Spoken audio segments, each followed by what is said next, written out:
How many times I did you call legit him thought Luke his name was Luke Combs. I thought you were teasing me. You know what? Who's Luke Combs? I don't That's know. a country singer. Guys, I thought this was Luke Combs. I'm We thought so we had the devastated. We had the Luke Combs on the show. We have the Luke Combs. Quentin here. I'm fine, babe.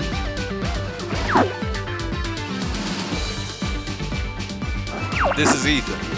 Nah, I'm gonna go. Don't worry, Devin's here. This is time. Let's rock and roll!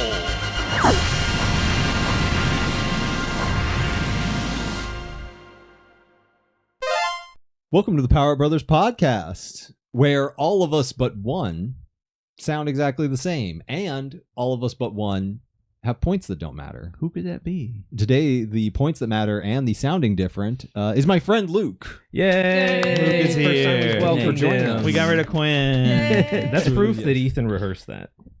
Obvious. He's up in the mirror. That was exactly the same He's as looking it in the was mirror yeah, at night last night, like, I gotta get this intro right. I can't be like Ty and stumble all over the intro.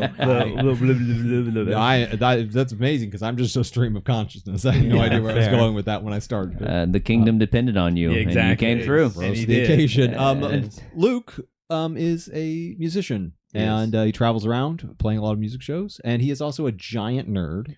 So Okay. Yeah. he is, I was gonna say, if you've been a traveling musician, how'd you end up here? What unfortunate circumstances. I just leaned into the whole Bard in real life bit that I've been doing my entire existence. Yes. So, yeah. exactly. Pretty good. And since we know bards have high charisma, Mhm. we thought it would be good for him to be on our podcast. Yeah. Hey. That was Somebody their around first here. mistake. Yeah, right. We'll make many more by the end of the night. Yep. Right. So we have a very special topic. Luke, would you like to say a little bit about yourself? and Yeah, your music. tell the people. Yeah, introduce yourself. Yes. So, hi, everyone. I'm Luke. I am a bumbling, neurotic idiot, but I figure some things out every now and then. You're just in good company. Yeah, he's really selling himself up. I'm here. just pretending my way through this, Yeah. and it's somehow worked out so far. But no, I've been I have lived in a good handful of places at this point. I'm from North Carolina originally, and grew up eating pretty much 80% of my diet was pork shoulder and some kind of vinegar-based savory sauce. Oh, boy. And apparently that explains a lot about me from Yeah. what other of my friends have said. And Mysterious place, this North Carolina. I know, right? It's definitely not anywhere close to here. No. But yeah, I've essentially been a musician my whole, well, I won't say my whole life. It feels like my whole life. Sure. But yeah, picked up a guitar when I was 13, going on 14, and I haven't looked back since. That's great.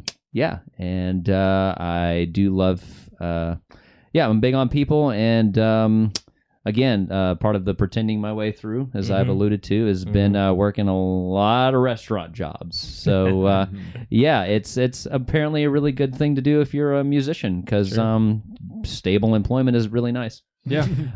It's refreshing. I wouldn't know anything about You're in good company. We're on a podcast. That's a Yeah. concept. I was about to say, Yeah. we pretend like we're podcasters, so welcome to the Pretender Brothers podcast. We have a requirement of one person with a respectable job, and he's sitting right there. Yeah, And right. the The rest of one. us, Oh, okay. the rest we're, of you. we're improving our way through life. That's right. No, you're a dangerous man. We gotta watch out for know. you. Yeah. Well, there has to be one in every group. We got to diversify it up. Someone Yeah. has to pay for the podcast. It's true. It ain't gonna be me. true. And it's our mom. We love you. I was about to say, Mom. Yes, Mom has to pay for the podcast. Yes, I know her as Carol, Yeah. but she did adopt me too. Yeah. She did So, recently, yeah. yeah. Okay. Yeah. Welcome to the family. And then, very just like sorry. all, just like all the other of our mother's adopted children, he showed up right as dinner was served. yes, He did it. that's kind of how she identifies That's how- that this is one of her Yeah. adopted kids. This one has Like, the gift. Yeah. Yeah. this He one has the gift. the gift. It, you know when you've like fed a stray cat and then it shows up right at the second you walk out your door. You're like, oh, Yeah. it knows my routine and This there's is no my getting rid of cat it. now. Yeah, exactly. cat. That's the joke. There are so many of the stray There's so cats. many. Stray She's cat. the crazy cat. I should have just introduced myself as that, and that would have been Yeah. So so much tonight more we have clear. a special subject because we're going to be talking not directly about video games for most of it. We're going to be talking about D&D Yes. for a lot of this. Yep. But we are still going to have the news. You did you say we're still gonna have the news?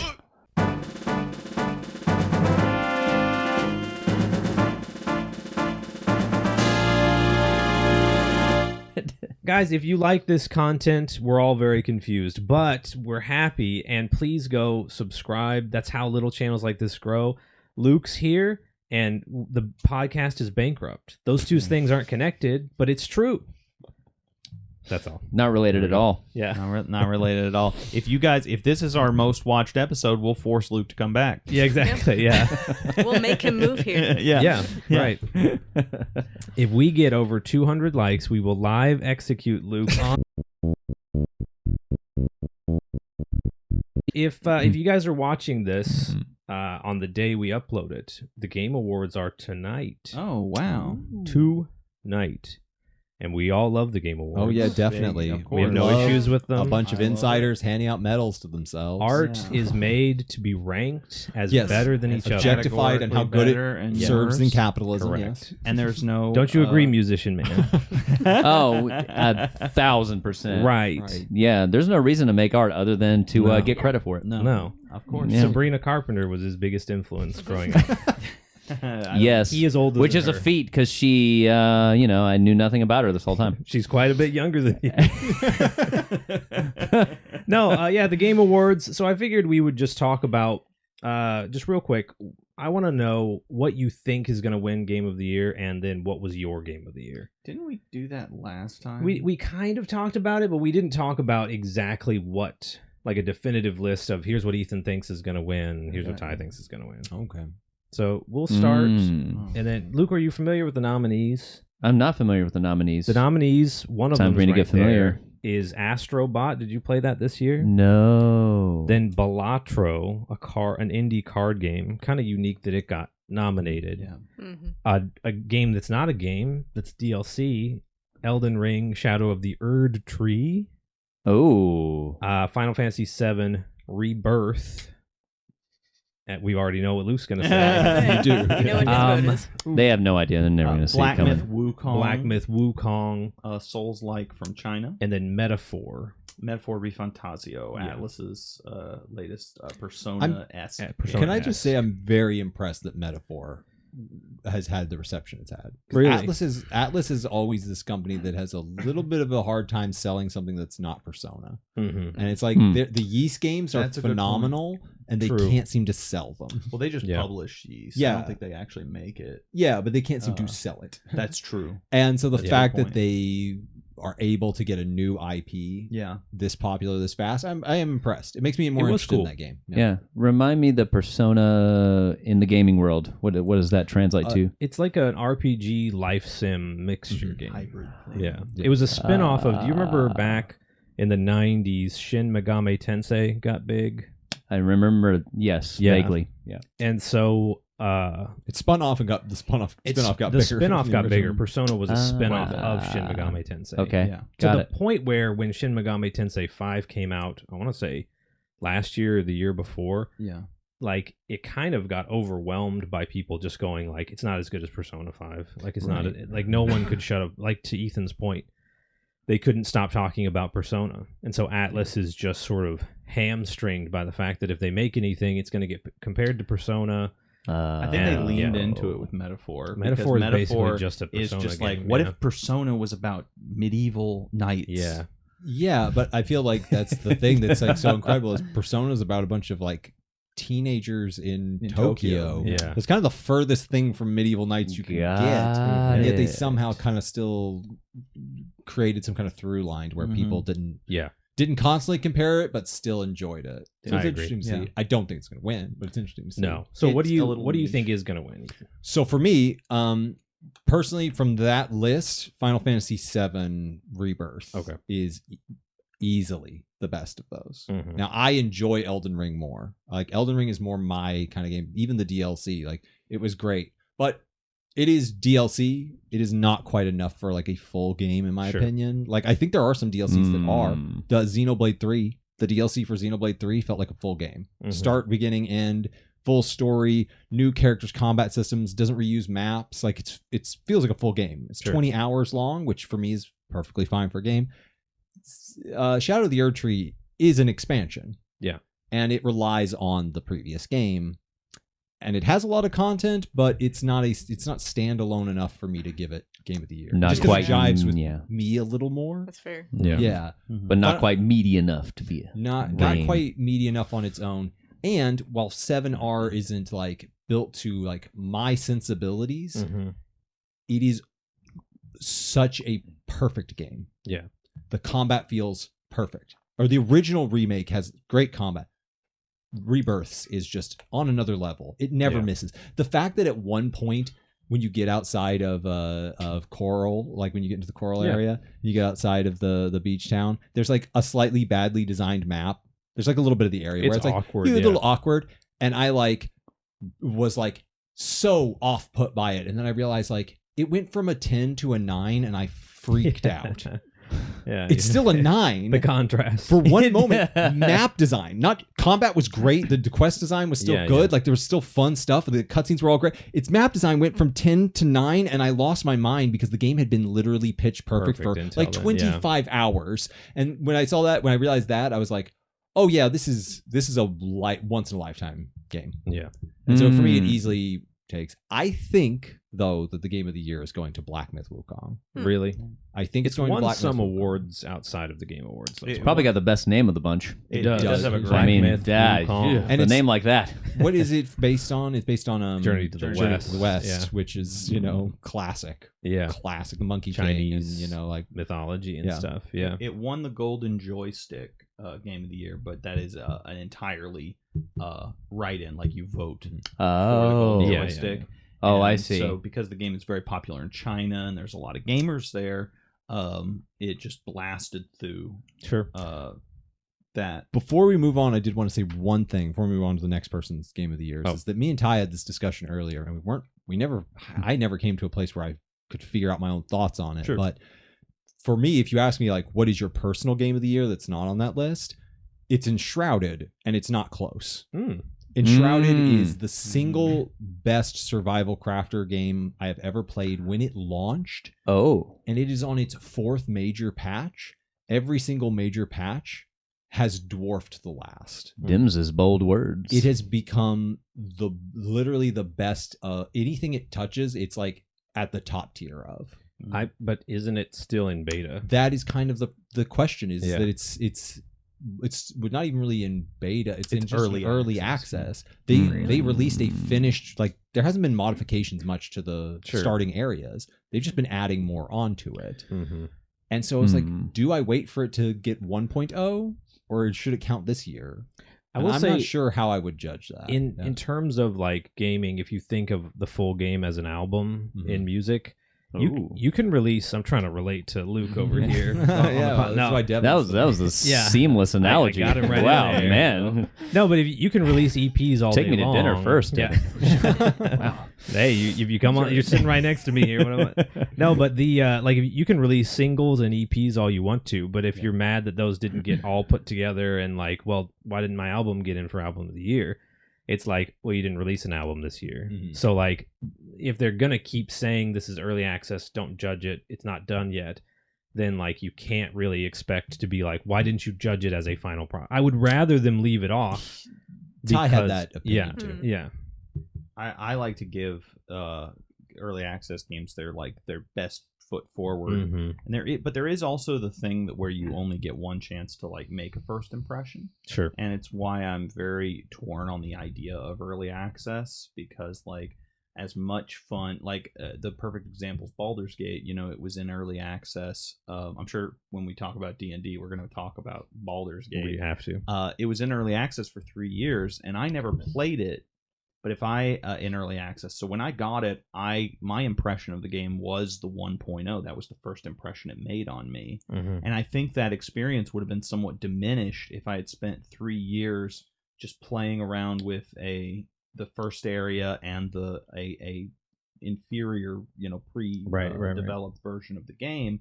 I think it would have diluted that experience. So but at the same time, early access, allows, especially for smaller developers, like the Enshrouded developers, it allows people, smaller developers, to have access to lots of resources they wouldn't otherwise have. True. It allows them to test and flesh out their game and get tons of feedback. It's got its that place for directs their development, and so it's definitely can be used as a good thing. I think Enshrouded's an example of it being a good thing. But when it comes to me like ranking a game, I tend to do it when it's at its after it. Yeah. peak. If it was a full game, it would be my game of the year. Mm-hmm. It's not a full game. So I agree with you, is that like I want to wait till it launches, but like it was the best experience I had gaming this year. Yeah. Wow. I'm always confused on where that lands. And I only bring it up. I didn't mean to derail everything, but I only bring it up because the conversation around DLC has been really heated because it shouldn't be in Game of the Year.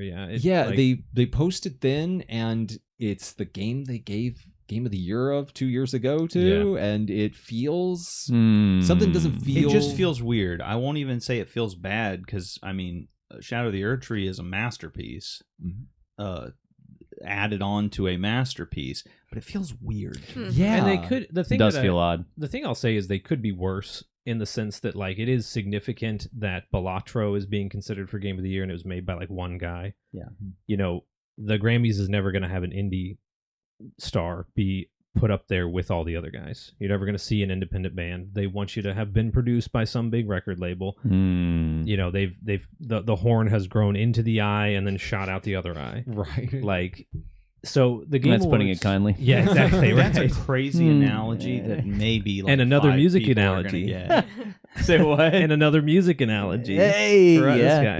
yeah. No, but that's the thing is like so it could be worse. Devin's ahead, by the way, everyone. Devin's way ahead of these winning. guys. Yeah. I'm winning. The analogies. Favor. I think you're right, because I think it is one of these things where it's like it's good to talk about like should early access, should this or that, and should DLC, because like a change in policy, especially around something like this, should have come in a year when there wasn't anything nominated. They should have been like, hey, after this year we're going to start doing DLC. Exactly. Or after this year we're going to start considering early access. They literally instead of being like, it to my an friend FAQ. came out with a cool DLC, so we're having it in the runnings this year. Right. Yeah. And it just kind of feels like you're right. It doesn't. It shouldn't be there. Yeah. I don't even think it's much of a debate. It's just like, don't put it there. Like, yeah.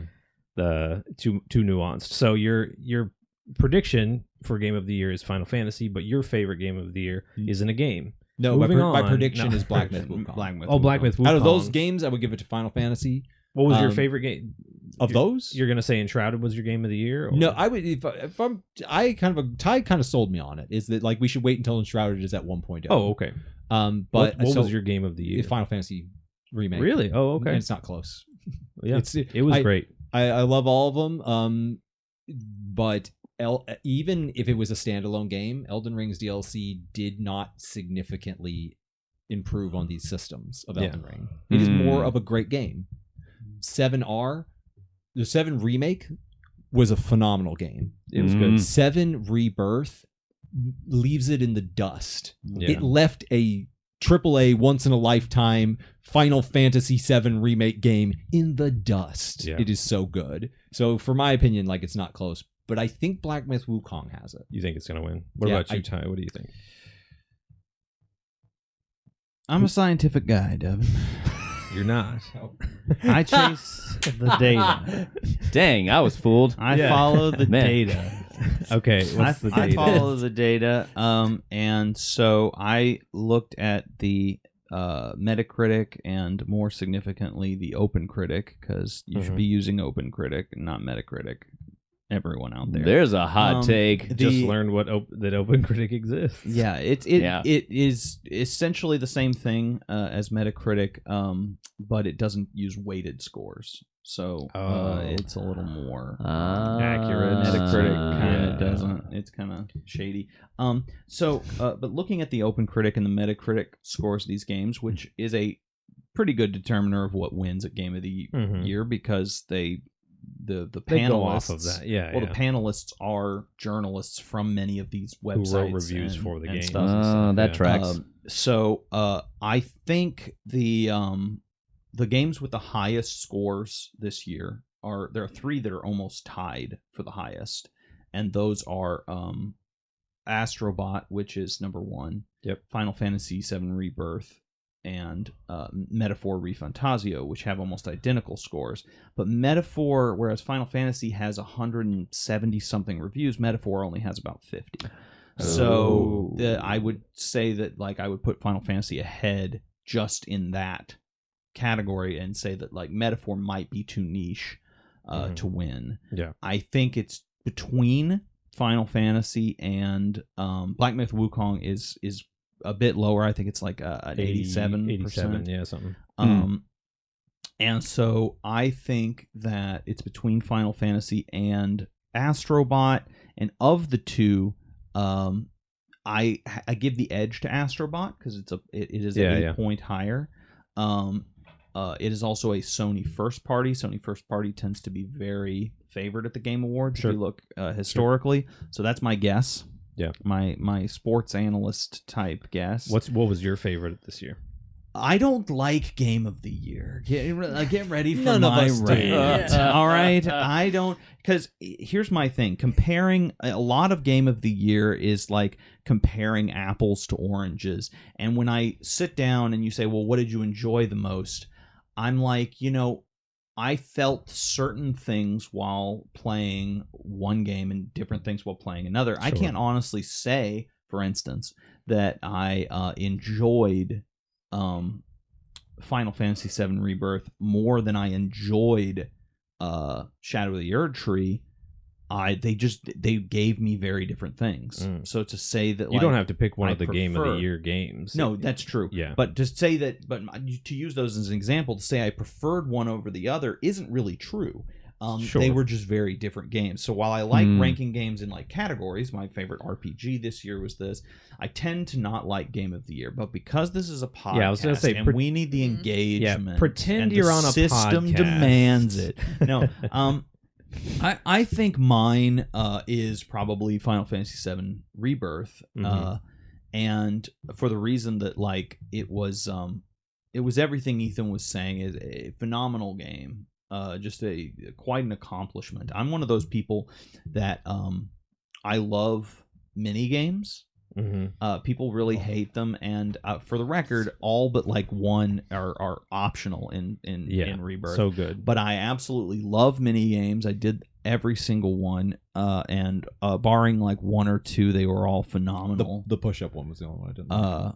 I even kind of like the push-up one. I know it's actually good. I just it doesn't jive with my brain. That's fair. I had fun with it, but after a while, that's fair. It's not. But every other one was so good. It's one of the weaker. I enjoyed them so much. Weaker ones. The push-up one is. The one the like battle robot one is not the greatest. I don't think he's up to it yet. But but other than that, I absolutely loved it. I love the variety of content. I love the story, the drama, the humor, the acting. But two of the actors for that, the voice actors, are nominated at the Game Awards for their performances. Yeah. It's just a phenomenal game, and it's definitely, I think, probably the most fun I've had this year. With a video game. So that would be mine, my personal one. Luke? That's it. Yes. What was... So, you're not familiar with the games that are nominated, but this will be a fun game. Out of just what you've heard from us, the guys who don't know anything... This is where I cement my credibility with the gaming community. There you go. And keep in mind, handily, our opinions don't matter. They don't matter. They have. Oh no, I figured that out at some point years ago, and I was like, oh wait, this is so much easier now. It just doesn't matter. What do you think of those? What do you think would win? So again, I to solidify my credibility handily, I played none of these games this year. I barely played any games at all this year. But fun fact about me, my favorite game of all time that has ever existed is Final Fantasy VII, the OG. It is a masterpiece, and my opinion doesn't matter. But if you disagree, you're wrong. You're the only one whose points do matter. Yes, as we said. At the Oh, beginning. that's Yeah, right. We don't matter. You do matter. Oh, As yeah. the guest. You Yeah, are as the the only guest. exception. Yeah, Yeah, there okay, you yeah, go. okay. There you go. Paramore, they were trying to tell me Music. something. So based on partially that, and out of what we've been talking about, I'm so biased. I think Rebirth is gonna take it. It easily could. Yeah, I think Rebirth's You gonna should take play it. it. If you I have really the should. I chance, really should because I you played would I love did it. because the remake is the brawler. Yes, Final Fantasy VII remake is It's No, the action it's- RPG. Yeah, it's Yes. like an action RPG. yeah. So I have so much history with the original FF7, and so I really need to play Rebirth badly. So I think that's going to take it. But if it were based on the name, Okay. Oh, we know what he's gonna say. Go Black ahead and Myth say it. Wukong, What a I great mean, What a great name. come on. Great name. Look, if someone came into the room and said, a room full of like the most important people in the world, it's like, oh well, my name's Jake, but you can call me Black Myth Wukong. That's the most important guy in the room. That's now. all I'm gonna call you. It did, yeah. That's I have to call you Black Myth Yeah. Wukong. the fate of the human race now depends on that man. He Yes. made his opinion based purely just off of instinct and hearing us talk. Watch him be right. Yeah. How funny would that be? That tells you how credible the Game Awards are. If Yeah. that ends up happening. We do all this analysis, and then just he says Black Myth Wukong sounds cool, and then it wins. You know what kind of skill set that comes from? Being a bard. Yeah, it's true. Oh, we're gonna When we learn get more into about D&D, that. we're going to talk about exactly Honestly, I think it's gonna be AstroBot. There's so much buzz around AstroBot. It kind of blew everybody away. Sony made a game that was more like a Nintendo game, and that's kind of like a '90s Sony thing. I wish I'd have known that about AstroBot. Yeah, to kind But of ape that's- Nintendo. Yeah. Wow. It was close to being my game of the year.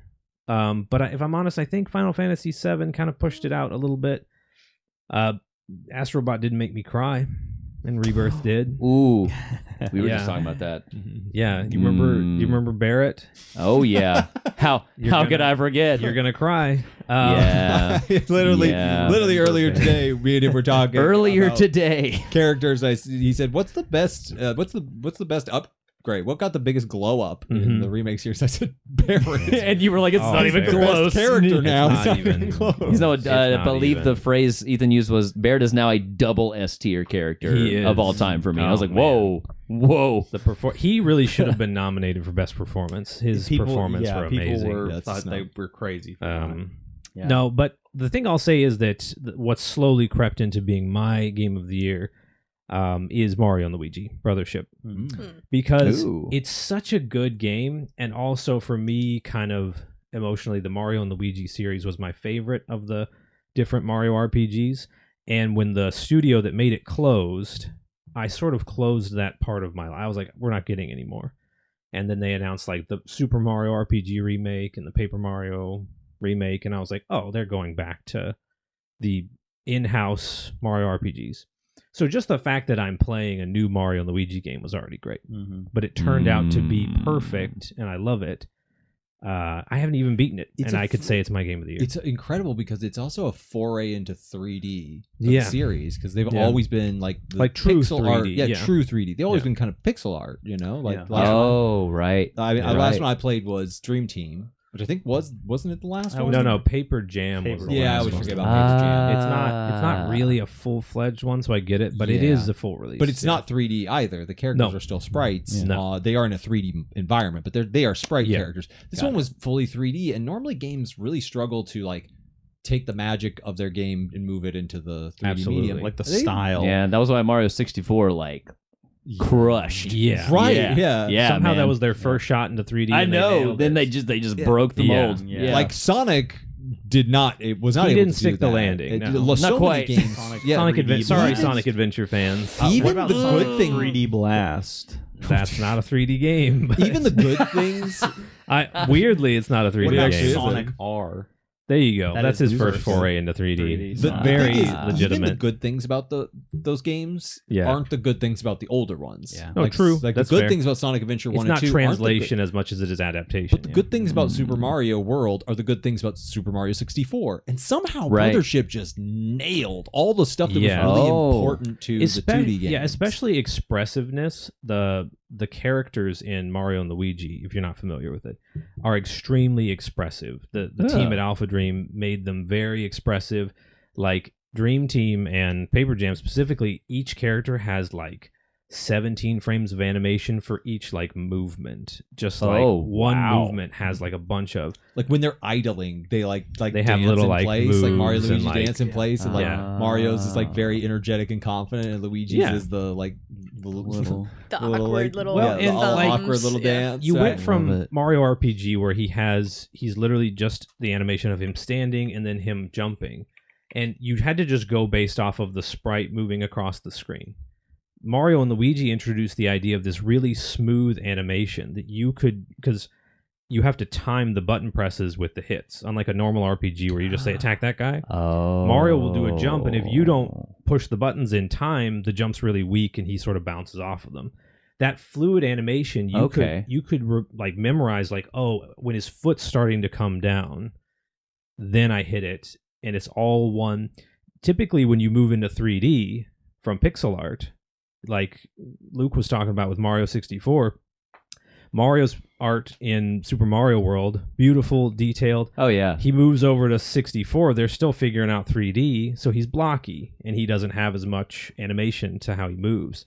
So I was worried that 3D models of Mario and Luigi wouldn't have that same, rubber horse, stretchy cartoon vibe about them. Yeah. But they nailed it. That same aliveness. Yeah, that same sort of like an artist was drawing them and created it. They're nailed getting it. really good at doing that with 3D models, even in animation. Like if you watch like something like Arcane, where like the characters' arms and legs are not always like exactly the same length. I think that would be a case of like forced perspective too. No, like when they go to like swing and attack, sometimes like the arm gets longer. That's an animation thing. That doesn't happen in real life. But when you go to CGI, you want it to look more like animation, and so you do things like that. And like for video games, it's really important when they were, kind of squishy. Can I also just say they nailed the colors? The colors are beautiful. That's the box art right there, Luke. In case you didn't see it. Yeah. Oh yeah, they did. Oh wow. Yeah, Mario and Luigi had a very unique fingerprint when it came to colors. It did, yeah. No other game looks like them. No. They use purples for shadows, and they put like starry colors. colors. Oh, like the back of Mario's cap has a little bit of a purple hue from the shadow, and it's just it's awesome. Well, they put love into this game. They That's what did. you're telling me. Did. Is And what- there's a great Ask the Developer interview with the developers of it on Nintendo right now. It's great. They sort of echoed what we all felt. They were like, we didn't think we were going to be able to make more of these, and then circumstances came up. It was made by the Octopath Traveler Acquire developer. is what they're called. Can I ask you a question though about No. Moving on to the next subject now. Yeah. How far are you into it? Because this question is relevant to just. I am 20 hours in. Okay, so I have a question. Has it made you feel things the way Dream Team did? It has. Oh, thank God. So, Yeah. Dream Team, for the context, Luke, and for Yes. our viewers' context, also, because you guys are here as well. Because I've totally played Dream Team. Yeah. Dream Team. He definitely knows what it is. Obviously.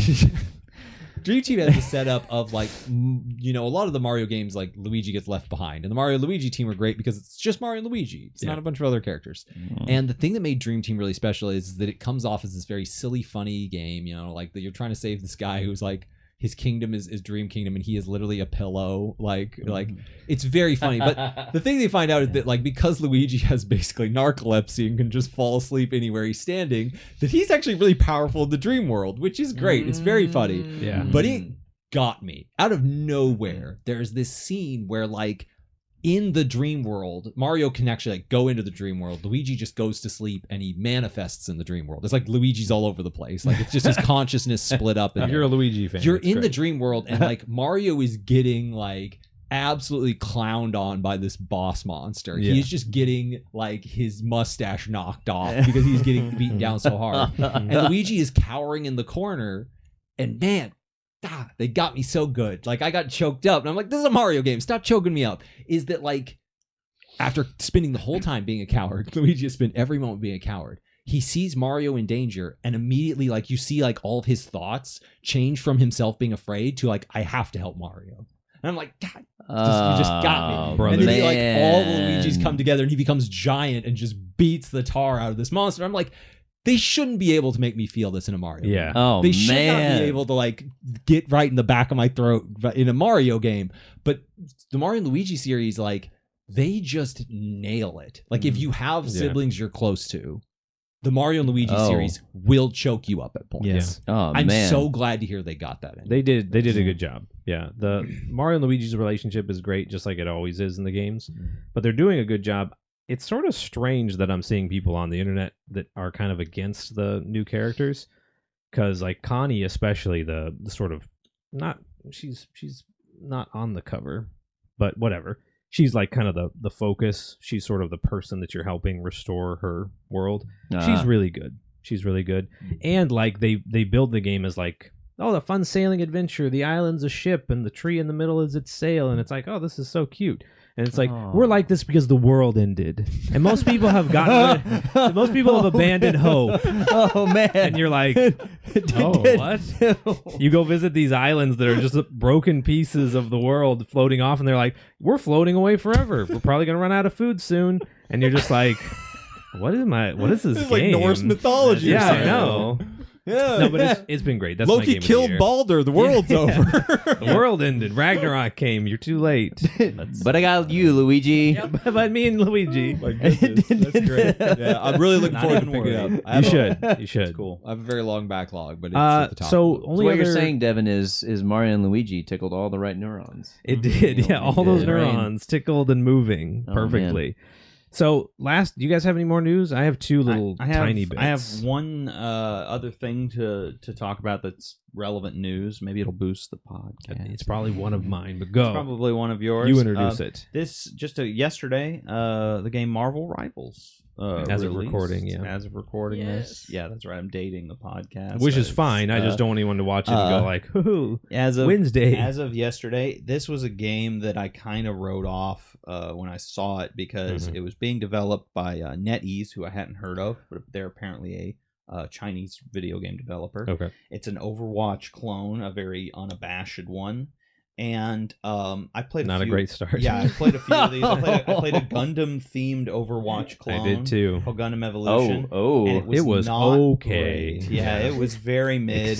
extraordinarily okay. Extraordinarily I was average. And so I was very like ho-hum when I saw like, Mhm. oh, Marvel is doing an Overwatch thing. I'm not as into Marvel's movies, but I'm still a big comic book fan. Yeah. I read a lot of comics, but I just wasn't excited about this game until some people who were also fairly critical of the game that I follow on YouTube started coming away with really positive impressions. Yeah. And so We've now played it together. and you now and we have played it, and I'm having a lot of fun with it. I like it. I'm kind of Yeah. shocked good. at how much fun I'm having with it. I'm a big fan of switching from first person to third person in general. Yeah. Oh, I You do know, like like that a lot of mechanic. melee Yeah. characters. Well, and like my thing is that, you know, obviously as people, we live in first person. I didn't know if you knew that. Whoa. Blowing Okay. your mind. Wow. Blowing your don't. mind there. But I've been doing this wrong the whole time. Luke can somehow see right behind Oh, him. wow. Some psilocybin. It's a constant out-of-body experience. Been rocking that omniscient narrator too long. Oh, man. That's right. But I think that third person compensates for the fact that in a video game you don't have the same sort of spatial You're lacking your awareness. senses. You're Your lacking other your senses. So just taking the camera right behind them means that like whereas like I could feel someone breathing on my neck in a video game, how do you translate that? I could hear like someone walking up behind me. How do you translate that? You can do spatial audio. But like I think third person sort of compensates for that reality Also, the of characters like, just look cool, and I always hate when I like get a cool skin. I Yeah. want to Oh, that's a good Yeah, point. I You can't get a see cool it. skin Dude, in Overwatch, exactly. and everyone Exactly. else gets to enjoy it. Right. You know, I want to. Yeah, because screw them. Yeah, exactly. exactly. I have cool gloves on. My gloves are so cool. If I'm playing as Iron Man, I want Yeah. to see Iron Man. Mm. And but no, I keep trying different characters and enjoying them. Mhm. Same. And I loved Thor last night. Remember, that's a joke only the- Ty will the get. fun- I played as Uh, Thor, and he's a tank, and I was like, how do you play this character? Hated him at first. I hated him, but I like him now. I got it down. Yeah. So. Okay, Once nice. you figure out the gimmick, Yeah. with the character, it is very. It was fun. It Like, is. yeah, it was fun. Everybody. Now the real question is it the Overwatch killer? Every game that comes out, they go, is it the Overwatch killer? And I was going to say, no, it is not the Overwatch killer. It is not going to be as popular as Overwatch was. However, nothing is the Overwatch killer. Overwatch I was about to Sounds say. like Overwatch like a might be the Overwatch killer. like an He's oppressed exactly Tibetan right. monk, the Overwatch. Yeah. It's like Overwatch jumped off a bridge already. Overwatch we don't need is to kill the it. Overwatch killer. Yeah. I just wanted to give you something to You ever bleep. know? Yeah. I probably have to bleep something in there. Yeah. You ever meet those guys who like you'll meet somebody and they'll come and tell you they're like I know what the next thing I'm going to do in my life is, and they just list off the worst ideas possible. They're like Quentin. Quentin's not here, but Oh yeah, we all man. know him. My first analogy wouldn't have fit Quentin because I was going to say a guy who's like, I'm going to divorce my wife to go and like paint or something. Harrison. Yeah, I guess he's Harrison. gonna leave Yeah, it. we have a former uncle that way. We do. Oh, yeah, that's Yeah, true. and you're just like, oh no, these are all terrible. Overwatch 2 was that where it's like, it's the divorced uncle of all. Overwatch 1 came Yeah. back from the dead to kill Overwatch 2 because Overwatch launched Overwatch Classic, and it is just Overwatch 1. Okay. With Overwatch 2's like improvements to the graphics engines and stuff. It's almost like they should have done that all along. And it's more popular Maybe than leave it Overwatch alone. 2. Yeah. And so Overwatch 1 was the Overwatch killer. There you go. Like it killed Overwatch 2. But you should try Marvel But it's Rivals. a fun game. Free. It's free to play. Its monetization scheme is horrible because the costumes cost $30, but just don't buy any and just you play don't as the have to. characters. Don't the do characters it. don't cost anything. Yeah, There's a all reason- heroes being unlocked in the free mode is cool. Is good. A lot like Multiverses didn't do that. Yeah, that's and pretty impressive. Yeah. Oh, that is New impressive. Overwatch Yeah. doesn't, if I'm not mistaken. I don't Overwatch really 2 know. doesn't. Also, the battle passes. I hate the concept of battle passes, but as a small win for consumers, when you buy a battle pass, you have forever to unlock it. It doesn't matter if the season ends. Your That's actually points nice. just I keep actually going like to that. that battle pass. Oh, I That do is- like that. That is Yeah. that is Yeah. better That's because much it's better not than FOMO Overwatch. anymore. That's exactly. It's not fear of missing out. Yeah, which is It's how which FOMO, was is the thing. morality issue with games like Fortnite. Yes. Was that they take FOMO, a natural like human tendency, and they go like, how do we exploit that? We can weaponize this. Yeah, we can weaponize that, and we really hope that little Timmy has his mom's credit card saved. And he does. She won't. And he does. Oh, trust me. Trust me.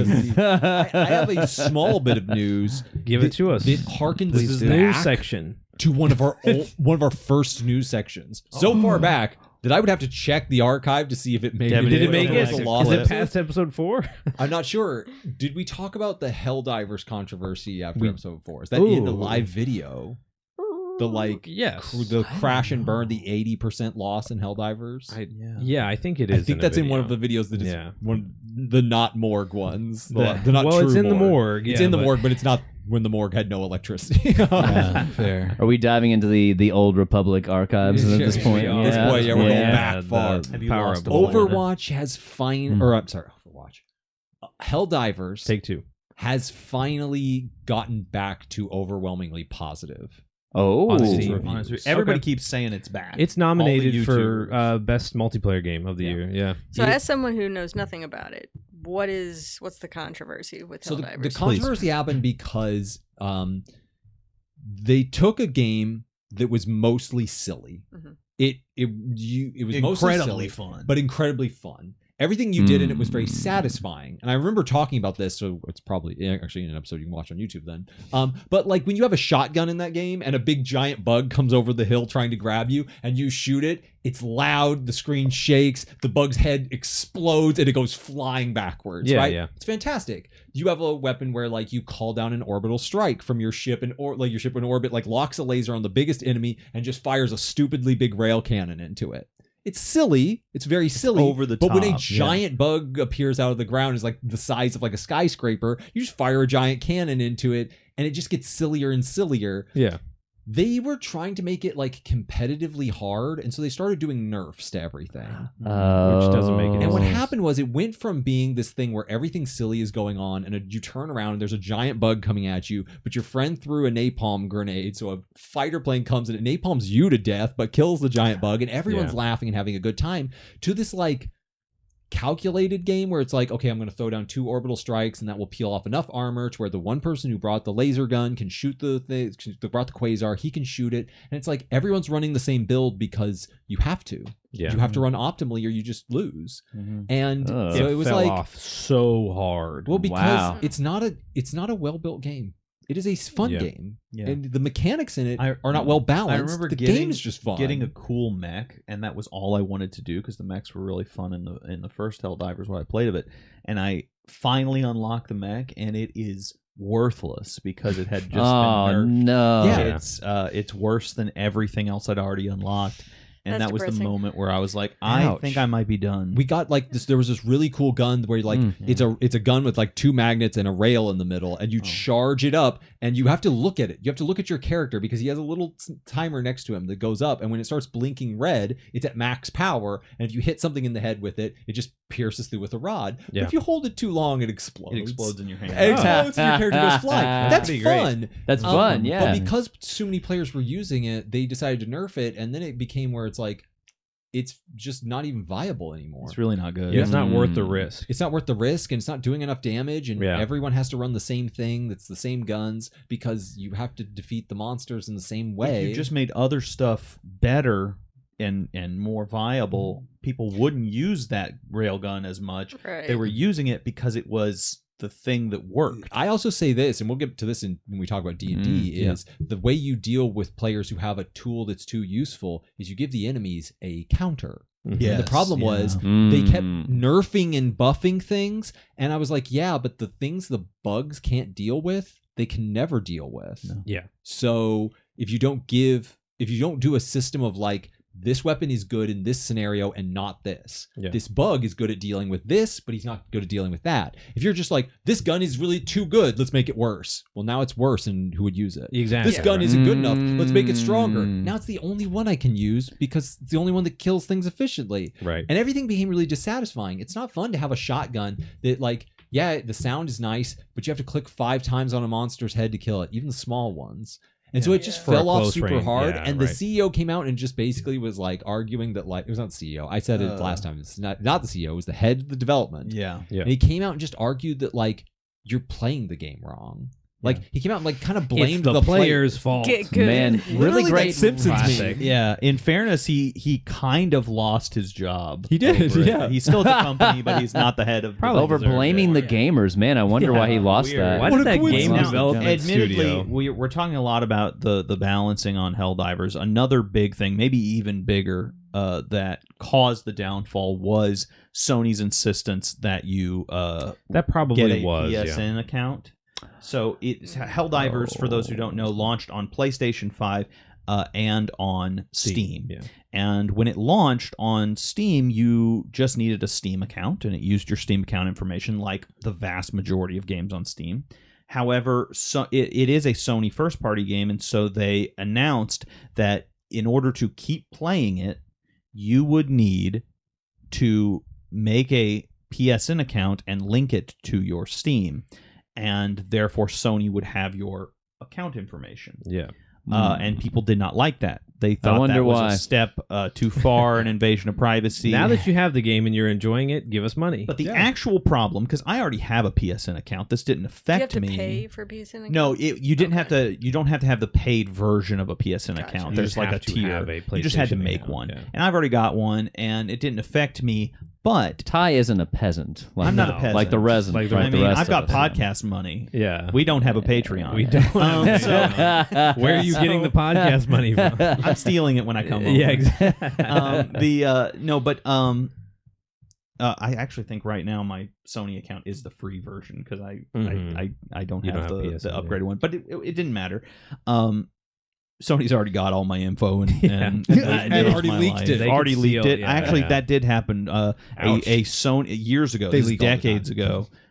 my credit card got leaked Yeah. as a part of a Sony leak, and I lost. Oh. Well, I didn't Sony. actually end up losing money because Yeah. the credit card company Blocked fixed it. Yeah. But no, they didn't block it. They told me I owed like $7,000, and I said I didn't spend any of this. And, yeah. Anyway, So what happened? You with said you owe Helldivers yourself to $7,000. redeem it. Well, no, but the bigger problem with this, I want to say, Mhm. is that PSN is not available in many of the countries Helldivers was already being sold in. Oh, that's so bad. And so man. they pulled it from the store in all of those countries. And the implication was going to be that when the PSN requirement went through, people playing in those countries would no longer be able to play because they would be physically unable to create a PSN account and play the game. That's not great. That This is ended what's up known not- as a. Yes, this is Exactly. what made the game go to overwhelmingly negative. This is what this along with the huge nerfs, because it all kind of happened at the same time. Contributed to the game just losing subscribers, and they reversed on the PSN decision. They said we're not doing that. Unsurprisingly. They never put the game back up in the stores, in the Steam stores in the countries where PSN is not available. You can still play it if you had purchased it but previously. you just can't get it now? You could re-download it if you've already purchased it, but you can no longer purchase it in What a those whoa, countries. dude. What It's a like they're weird... trying to kill the game. Yeah, It does feel It that way. feels purposeful. Yes, but it Nice. does seem Yeah. like with the reversal Yeah. of the PSN requirement, the head developer changing over, and some of the recent changes, a lot of people I follow on YouTube are saying, like Helldivers is back. Jump in and give it a try. It's fun again. It's good again. I haven't.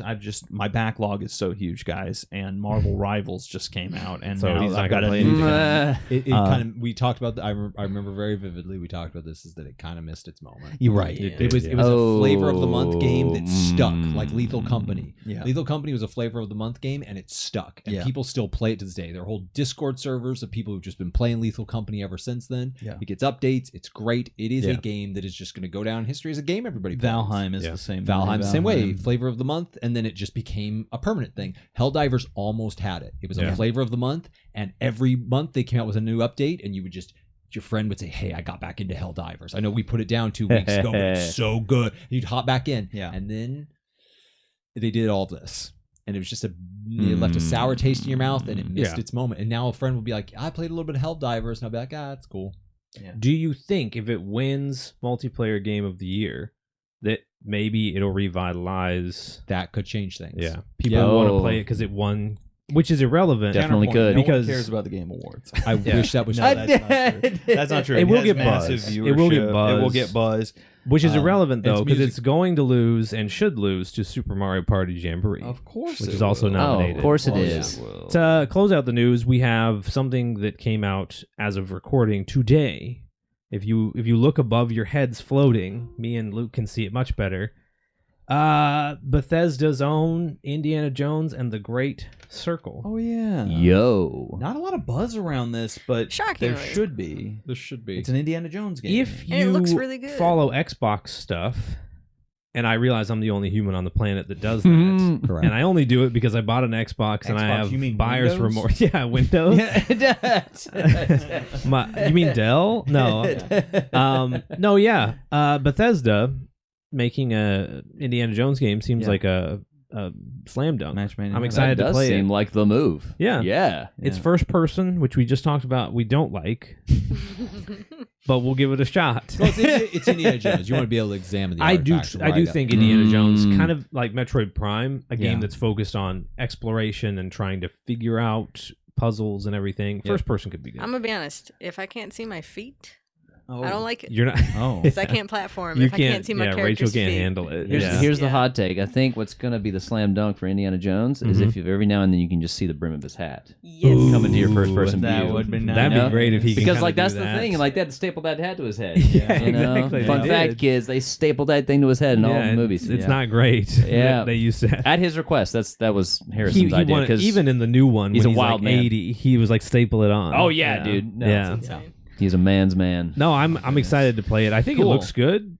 People are saying that the Series S version runs really well, which historically hasn't been Not true. a lot of games. Are Are you familiar, Luke? Are you familiar at all with Bethesda, like Skyrim, Elder? Oh, dude, Scrolls? I played the crap out of Skyrim. Yeah. Okay. Oh yeah. So imagine Yes. that, like you're playing that, and you're thinking about like old Indiana Jones games, like Emperor's Tomb, that are just sort of okay. Yeah. Sorry, Emperor's Tomb fans. Sorry to the There's one one of you. guy who's gonna show up Yeah. and be like, "Oh, dude." Get in the Is comments. the Infernal Machine any good? I see. I that game like brought it, up a lot. but that's the It was so the its original initial plot release was for it. literally unplayable on Yeah. PC, Yeah. and then Which one? the Indiana Jones and the Infernal Machine had a mhm. PC release that was so buggy it was unplayable. Oh no. And then LucasArts grabbed the fantastic studio that I don't think exists anymore, but they were on fire back in the day, called Factor 5. They do not exist anymore, but they were incredible. They made the Ah. Rogue Squadron. Rogue Squadron. Oh, they made Rogue Squadron. That's Yeah. right. Okay. They ported it to the N64 and fixed a lot of the issues and stuff. I think it's a fun game. It's a little clunky. And then you know. fans have made N64 emulators to port it back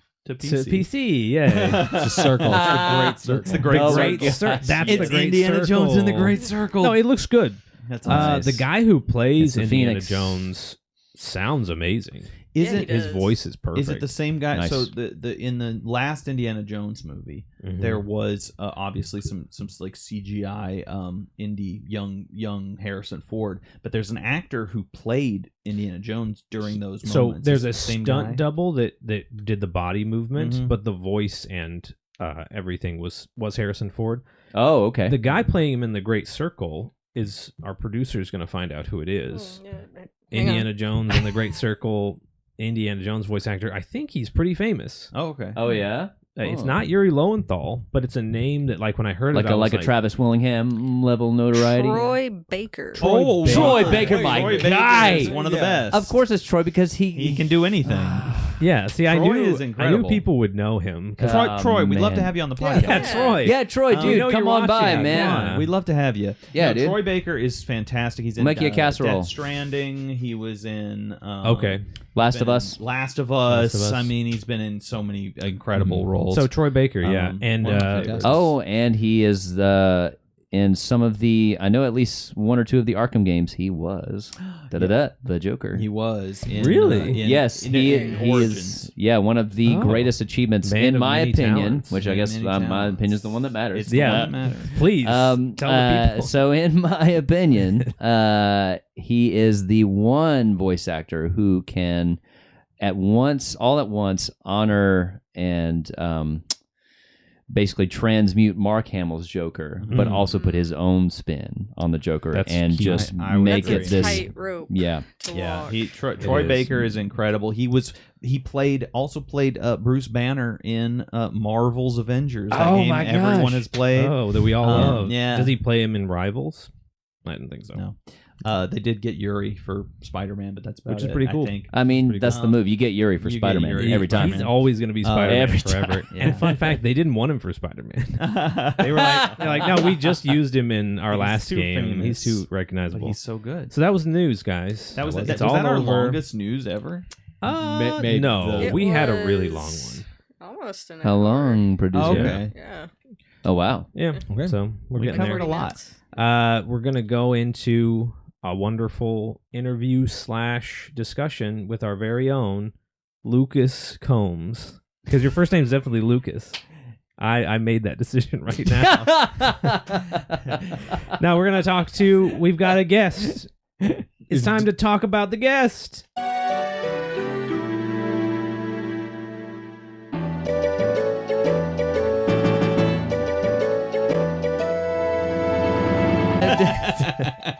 So, guys, welcome Luke Combs to the podcast again. Yay. Luke Combs is welcome. Now, so let's talk about Rachel's gonna have to hold up the sign of use names. Yeah. Everybody, yeah, use name. The actual name. The actual name. So we have as our guest today, Yeah. Luke Mckeel. And Luke, how long you been playing D&D for? How many times I did you call legit him thought Luke his name was Luke Combs. I thought you were teasing me. You know what? Who's Luke Combs? I That's don't a know. country is singer. the country singer who almost single-handedly He revitalized is. Tracy Chapman's career with his He cover is. of Fast Car. Guys, I thought this was Luke Combs. I'm We thought so we had the devastated. We had the Luke Combs on the show. We have the Luke Combs here. I thought he was just doing a thought he bit. was doing a bit. I thought you were doing a bit, man. I thought it was a. I was. You know what? I thought it was a delightful That's bit. so I thought it was funny. great. That was very so funny. It was a great bit. Yeah, since it's man. not Luke Because Combs, like, I'm gonna you've go been to- tossing the I'm gonna musician go to Taco analogies the Bell. whole You time. guys- And I was like, man, Devin you is need to like write killing use it. correct names. Correct Use name. Yeah. correct names. Use correct Anyways, this person sitting to my right that I definitely know who Somebody. is. Yes. I want to hear. So take us through because you're kidding around saying that you're an imposter, but like the deep into it nerds are less valuable in my opinion than the people who play less. Because in my opinion, if you're not there, we don't get much as far like we use a great example. You can still connect to the common man. Yeah, is that like so? Take us through. What did you start with? Where's your gaming journey start? Where does my gaming journey start? If I'm reaching way back, I do remember. So are we going like all the way back to like board games or video games? Go where you want to go. This go is where the I Luke wanna Combs go. podcast now. See, now I'm using it as a joke. Now it's a bit. Now it's and a it works. bit. And it Yeah. works. We've graduated, everyone. We're at master's level. Yeah. All right. So Yeah. gonna hit that PhD soon. So I will say some of my really formative early gaming experiences were going over to my grandparents' house actually, and my cousin. He had not the Super Nintendo, ladies and gentlemen, the Nintendo NES. Ooh, The OG OG. Nintendo at the little perpendicular Loader. and the 90-degree Yeah. angle on the hatch. Mhm. So you pop that little hatch open, you pop in the game, Broke and at the drop of a hat. Yeah. Yes. Yeah. You had to push the And- game down, I remember, too, Yeah. where it was on a Yes. hinge Oh, thing. it was, That's the part that yeah. broke constantly. I had Yes, two of oh those. my break gosh. on me. Yeah. It was the best design for a console ever. Yeah, perfect. Obviously, guys. And that's only the American one, right? The Japanese Oh. one was It was an just a effort. plug-in. It was an effort to make it That's look right. not like a game console. Yeah, like make it look like a VCR. because Yes. they were Yes, failing at the time. that's But we crazy. don't Yes, it care about was. that. We care about Luke. Go. Yeah, of yeah. course, please. But one of my very earliest experiences was pulling out that cherished console known as Teenage Mutant Ninja Turtles, Ooh. Nice. where and all of their headbands were one color, and that was They were, red. Yep. And it was Yep. one of the most punishing games so that has it like Demon Souls eat your heart out. No, no. not even close. I am a huge Demon Souls nerd. Ooh, we're getting to that. Oh later. yeah, We'll get to that oh later. yeah. Because I hate myself. Apparently, You're kind of masochistic. The Yeah. TMNT did it to you. yeah, it did. taught you It to awakened engage in with me that. this Yeah. need to be I want punished. to beat my head against the wall. Yeah. But I remember my cousin had that game, and I don't even remember if I got past the first stage. In that game, it was so hard, and Yeah. still is hard because Yeah. it didn't change over time. It didn't slowly get easier. No. we were all issue hoping. wasn't Doesn't the they were remake child. have like a setting where it has the difficulty of the It NES absolutely game? And does. it's like bonkers hard. Not the Yeah. remake. Turtles in Time. Oh, The yeah. new- Yes, new Turtles in game. Time yes, was the- Turtles in Time. Wasn't Turtles in Time a remake of a Super Nintendo? I think I'm saying it wrong. I think the new one is Shredder's Revenge. Is that the new one? One of them is. We new don't care and about one- TMNT. We It care about doesn't Luke. matter. Hey, we care about. That's true. care about Luke Combs. Yeah, Luke Combs, who's not here. No. Yeah, exactly. But no, yeah, that was one of my earliest experiences, and also to be so uber cliche, but it's cliche for a reason. Super Mario World. Nice. And then even before that, the first Super Mario, and then I actually even remember they had that one. They had like the variety pack game called All-Stars. yeah, All Stars. Yeah. Yeah, and so oh man, I also a different cousin. Oh. Cousins are great, He's got guys. all the cousins. Yeah, they are. Cousins are great, Can man. I just say that's a very born in the 90s. Absolutely. 90s Oh thing. yes, I had a cousin who played Absolutely. Yeah. Absolutely. Oh, dude. Because there was no internet to discover these games, Yeah. Right. So you discovered them through your friends Mhm. or your family members. Yeah. Yes. Like I had an uncle who played Super Nintendo, and I had a cousin who played Sega Genesis. There's my And I played both. Yeah, I there's played my Sega only too. video games. Yeah, Right. So I had another cousin who had like all the Mario All-Stars and all that, and those were like the formative experiences, just going over to their houses and getting soaked in those worlds. So speaking of Sega, I remember also really earlier on the Sega Channel. So that was like, to me, Sega Channel was like streaming before streaming existed. Step us through what Sega Channel was. So Sega Channel, everyone. So essentially, like I said, it's kind of streaming before streaming came along in the modern era. So basically, you had this everything was like, this is something I kind of missed. Everything was clunky. Back in the day, really bulky and like robust and hardy. You felt like you were actually holding something. And then you open the plastic and it was a chip this big. I don't know why they did it. I don't know why they did it that way.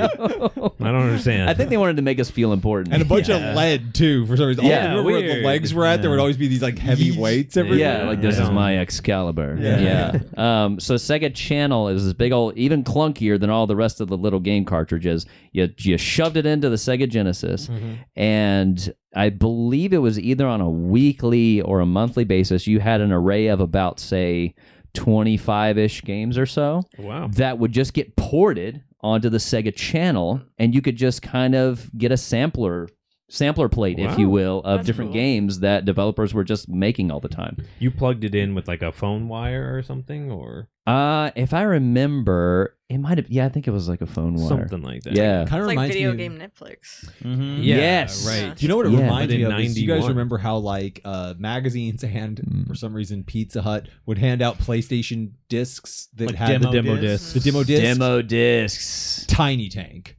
Do you guys Oh, remember? dude. Tiny Tank. It is Oh, a dude, game Tiny that does Tank. definitely exist as a full game, but I only know it I only know as it the from the game demo. on the Most demo people disc. played it Yeah. on the demo disc because Same. Pizza Hut handed out one with every pizza for like 2 months. Yeah. Every kid in the world they had did. 5 Yeah. of those. Oh my Yeah. gosh. Yeah, they did. Omega Boost was another Omega game. I never Boost. played the full version, No. but I love the. Is that the game that was constantly asking if you were okay when you got hit? Yeah. Yep. Yeah. Nice. What was your What's your say? first game console that you owned in your home? Oh, that we owned it at my house. That was definitely the Super NES. Super NES. Yeah.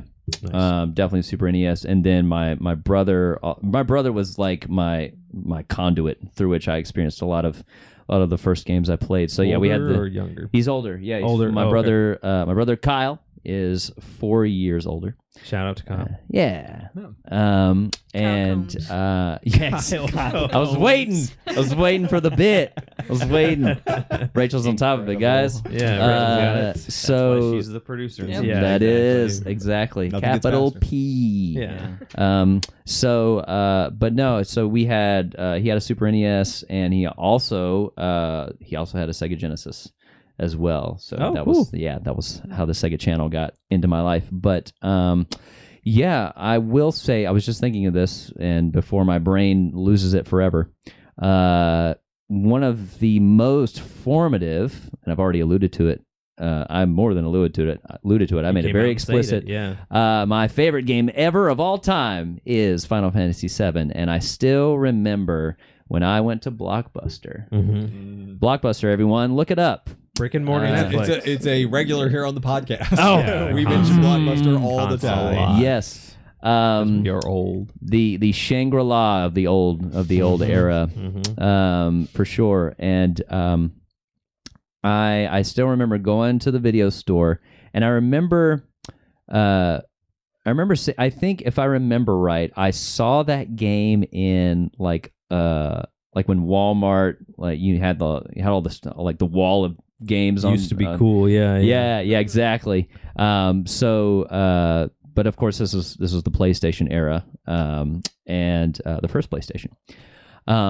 And I remember going to Walmart and seeing the image of Cloud looking up at the tower in Midgar with that just insane thing that he had on his back. Yeah. Big old clunky sword. And I was like, that. Give me that. Give me that. Right. So I want that one. I went straight to Blockbuster via my parents. Yeah. So I didn't have a car. Shout out to his parents. I was 10 years old. So I remember I went there immediately as soon as I could figure out the logistics of doing so, which was convincing my parents. And I took that game home, and I did not stop playing it. I rented it, I believe, I can't remember. How long did rentals go back then, actually? I don't really know. I feel like you could do like, you paid 7 more. to 14. Yeah. Yeah, I think like It's 1 to 2 weeks normally is what it was. Yeah. That's Really? right. Was it That's that right. long? Yeah, I know, dude. Time was different back It feels then. like I can't check out a book from the library for more than like 2 days. I know. Nowadays, yeah. But yeah, so we'll say a week, Yeah. the Yeah. operative time, and I did not put that game down. It was yeah, it was life-changing for a lot of I people. barely even slept. And I just remember what really, and in a lot of ways, not to rush the segue, but I think in a lot of ways it really influenced how I would come into my own with experiences like Dungeons and Dragons. Oh, okay. Because Final Fantasy VII, to me, I had played so many games, of course, up to that point. Sure. But to me, it was this different, new experience that didn't feel like any other game. It didn't even feel like a game compared. It just felt like this. It felt like someone was taking my hand and just saying, "Oh, buddy, you're not ready for what's about to happen to you." Right. You know.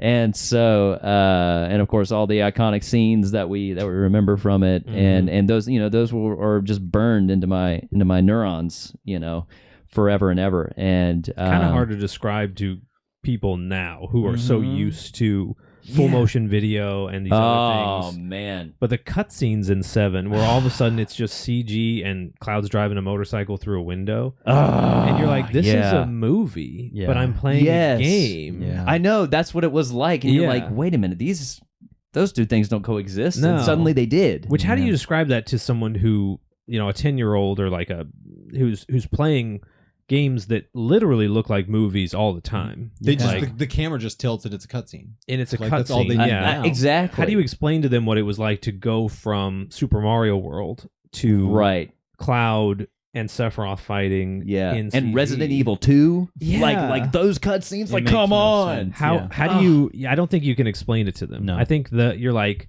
do you remember the first time you heard Chug Jug and it blew your mind? That's nothing like what I went through. You're a chump. No, I'm just kidding. Oh my goodness. So It's fun. It's very funny because the first time I told you about the podcast and showed it to you, you said, "Man, I just want to go on and argue PlayStation versus Nintendo." That's so funny. most 90s sentence That's the most ever. 90s was sentence PlayStation ever. It is. versus He watched a Nintendo. little. You watched a little clip, Luke, and you saw that Devin talking about it, and you're like, "That's fantastic. I want to.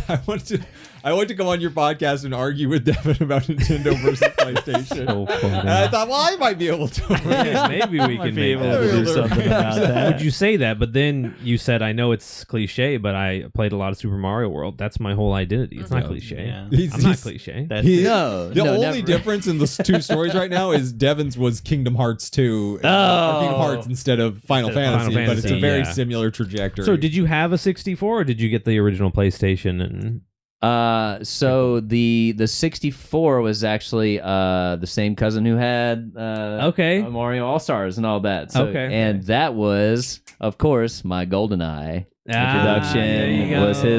Was his 64. Classic. People Yeah. don't appreciate the what GoldenEye was. Oh, we recently, man, no. we recently had somebody, our producer, our other Former producer, Michael B. The worst producer. play Gosh, yeah, man, that guy. Yeah. the original, Who the cares about prototype. him?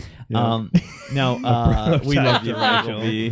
Love you. The concept car. We had he played GoldenEye when it came to NSO. Yeah. and the rest of us kind of knew what we were getting into, Mhm. right? And like I made a custom control scheme because I knew that like To get it more like the what it's N64 playing controller is nowadays. not going to map to this Yeah. modern controller as well. And Yeah. the Nintendo Switch has really cool features where you can remap any button on your controller to any other button.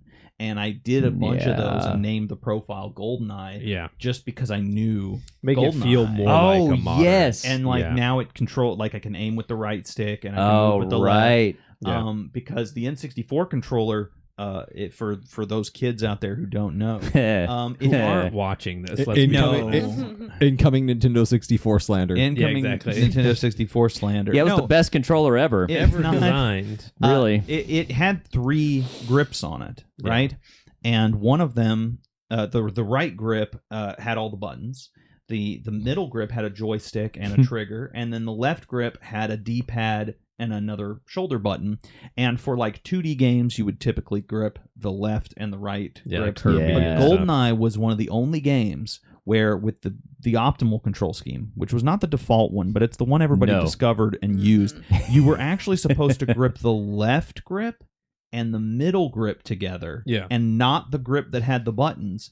And then you could aim with a joystick and move with a D-pad. Right. Yeah. And it was like a Yes. twin stick shooter, except the right stick was just a D-pad, but you had that precision from that joystick. Which we should be clear, GoldenEye was praised for its control scheme at the time. No, it absolutely It definitely was. It absolutely Definitely was because you could do that on the N64 Well, not controller. for that mode. That's What I true. mean is the very yeah. first. The default mode. I can't think was of what it is praised. now, but editor me is putting it up on the screen now. Yeah. The first game to use the twin sticks Yeah. was panned. People It hated was that. Alien Resurrection. Oh, yes. Editor, is he Yeah, right? Alien Resurrection. There's your trivia. People hated it, and they were like, "I don't Oh, get yeah. it. It doesn't Halo make came any out the sense." next year. Halo came out the next year. Oh, and people were Combat like, Evolved. "We love yeah. this." But both of those control schemes were based on, I think it's Control Scheme C from GoldenEye. Exactly. And exactly. knowing that, It's I objectively remapped. better. That's a deep Yeah. cut. Control Scheme C. Yeah, Yeah. I Wow. remapped Good name my for a band. Control Scheme C. Ooh, Control man. Scheme C. Ooh, that gives me tingles. So I had remapped my controller to do that, and we were playing GoldenEye, and Michael B hated it. He was like, "This is terrible." He hated it. And and I'm like, it's hard to explain though that back in the day when you've never played Halo Combat Evolved or any modern shooter, Yeah. just what a revolution it was Yeah. to be walking around as James Bond, and you switch to the silence pistol because they're not going to hear that one, Yeah. Yeah. and the enemies will actually hear it. And of course, they're not really hearing it. Of course, it's just like scripted to. If you use the silent pistol, they don't come at you, and if you don't use the But silent it pistol, didn't feel that way. but Yeah. it didn't feel that way. It felt Not like yet. I'm Pierce Brosnan, and I'm gonna get to sleep with all the Not Bond James girls. Bond. Yeah, exactly right. Now, so because you were at a cousin's house, did you get to play GoldenEye single player, or was it like, because I don't think your cousin's just going to watch you play, right? Or maybe he would. I don't know your cousin. Actually, yeah, we would act in as far as the campaign, the single player, we would kind of trade off. Oh, cool. Okay. Yeah. So he's a chill cousin. He's not like, no, Oh, we're playing multiplayer. Oh yeah, actually, speaking of chill cousin, it's my cousin Justin. Shout out to Justin. I know, Justin Mckeel. I know, not Justin Combs. Cute. The other side of the family. The other side. But when you say chill, actually, Justin I regard as he is literally one of the coolest cats. Well, on he the had a planet. Nintendo 64, so Yeah. of course he was. Oh yeah, Yeah. no, like Of Justin course is he one of was. those guys. We're gonna pull out the musician knowledge. Nile Rodgers is so he is the guitarist that played on Daft Punk's masterpiece of an album called Random Access Memories. Best album they have. It is. No argument. Don't at me on that one, You fans. don't no. Yeah. Harrison's gonna try and at me on that one. He's wrong. Harrison's wrong. He's no guys. Random Don't Access listen Memories. to don't Best listen to one. Harrison. Yes. But Nile Rodgers was the guitarist that really put his stamp on that album, and so Nile Rodgers is like, he's one of those guys where he's like, cool is not an adjective for Nile Rodgers. Nile Rodgers is noun cool. Yeah. He is the yeah, concept right, of yeah. cool. He walks Right. into a room, that room becomes cool. It cools down a little bit. My cousin Yeah. Justin is that level. Is that level? wow. Yes. I was Yes. really hoping you were going to say my cousin Justin is now Rogers. Is Nile Rodgers. That's a pen name. I know. I really You built it really up there. Sold up now, Rogers. Yeah. I thought we had an access point. We don't have an access That's point. so funny. So let's get into your history with D&D. Yeah, Yeah. Yeah. So my history with D&D, so I didn't really ever, it was always something that friends of mine played growing up. And it was kind of like Dungeons and Dragons was like the whispers coming from the other room, you know. I know exactly what you mean. Yeah, absolutely. Not the whispers in my head. Those are different. Those are different. Saying very Those are different things things. just all musicians have. Yeah, no. That's the muse. I don't know why the muse is telling me to kill everyone in this room. but- yeah, I know. right. It's so odd. Right. I thought I wanted an audience. Yeah. But no. So growing up, it was always just kind of like the people talking in the other distant room. That was what Dungeons and Dragons was to me. Yeah. And I finally got introduced to it. Actually, fast forward all the way to college. Okay. All the way to, I believe it was my my sophomore year in college. So I was, and actually I'm a summer baby. So I was a year younger than everybody else. So I believe I was like 19, somewhere in there, maybe 20. So maybe my junior year. But I went to this place called the Wesley Foundation. Fun fact about me, I grew up United Methodist. We're not so much united anymore, but that's a whole other thing. We're really They're still Methodist. yeah. We made really great decisions. Yeah. So, but yeah, I grew up United Methodist, and so the Wesley Foundation, basically the nominal indicator of John Wesley and his legacy. That's so a college, the Wesley Foundation? yes, Okay. yeah, that was the campus ministry. That's what I was looking for. The campus ministry that I went to at the time. And so a lot of my friends who were also going to that, and a lot of them actually also musicians as well. They were like, "Hey, man, so we've actually got 2 games going right now," and I had become good friends with all of them. And they were like, "Hey, man, come over to the house and play some D&D." Oh, once you agree to that, it's over. It's It's over. over. Oh no, yeah, I was. You don't know what you're agreeing to, and you're like, "Sure, I'll come by and play D&D." 30 years I later, think I agreed to sub into your campaign you were running. I'd never played D&D before, and like one person couldn't make it. And you're like, I really made this encounter for X number of people. Can you sub in? And I don't think I've ever not been at a game They since. sucked you Oh in. yeah, Okay. and Did you, so you're still in the campaign of the games you started in college, I assume. clearly Still going. well, we're right Still at going. the end. We just need to get everyone Yeah, back let's together. just- we just Yeah. schedule Yeah. I'm sure the DM won't add any more subplots.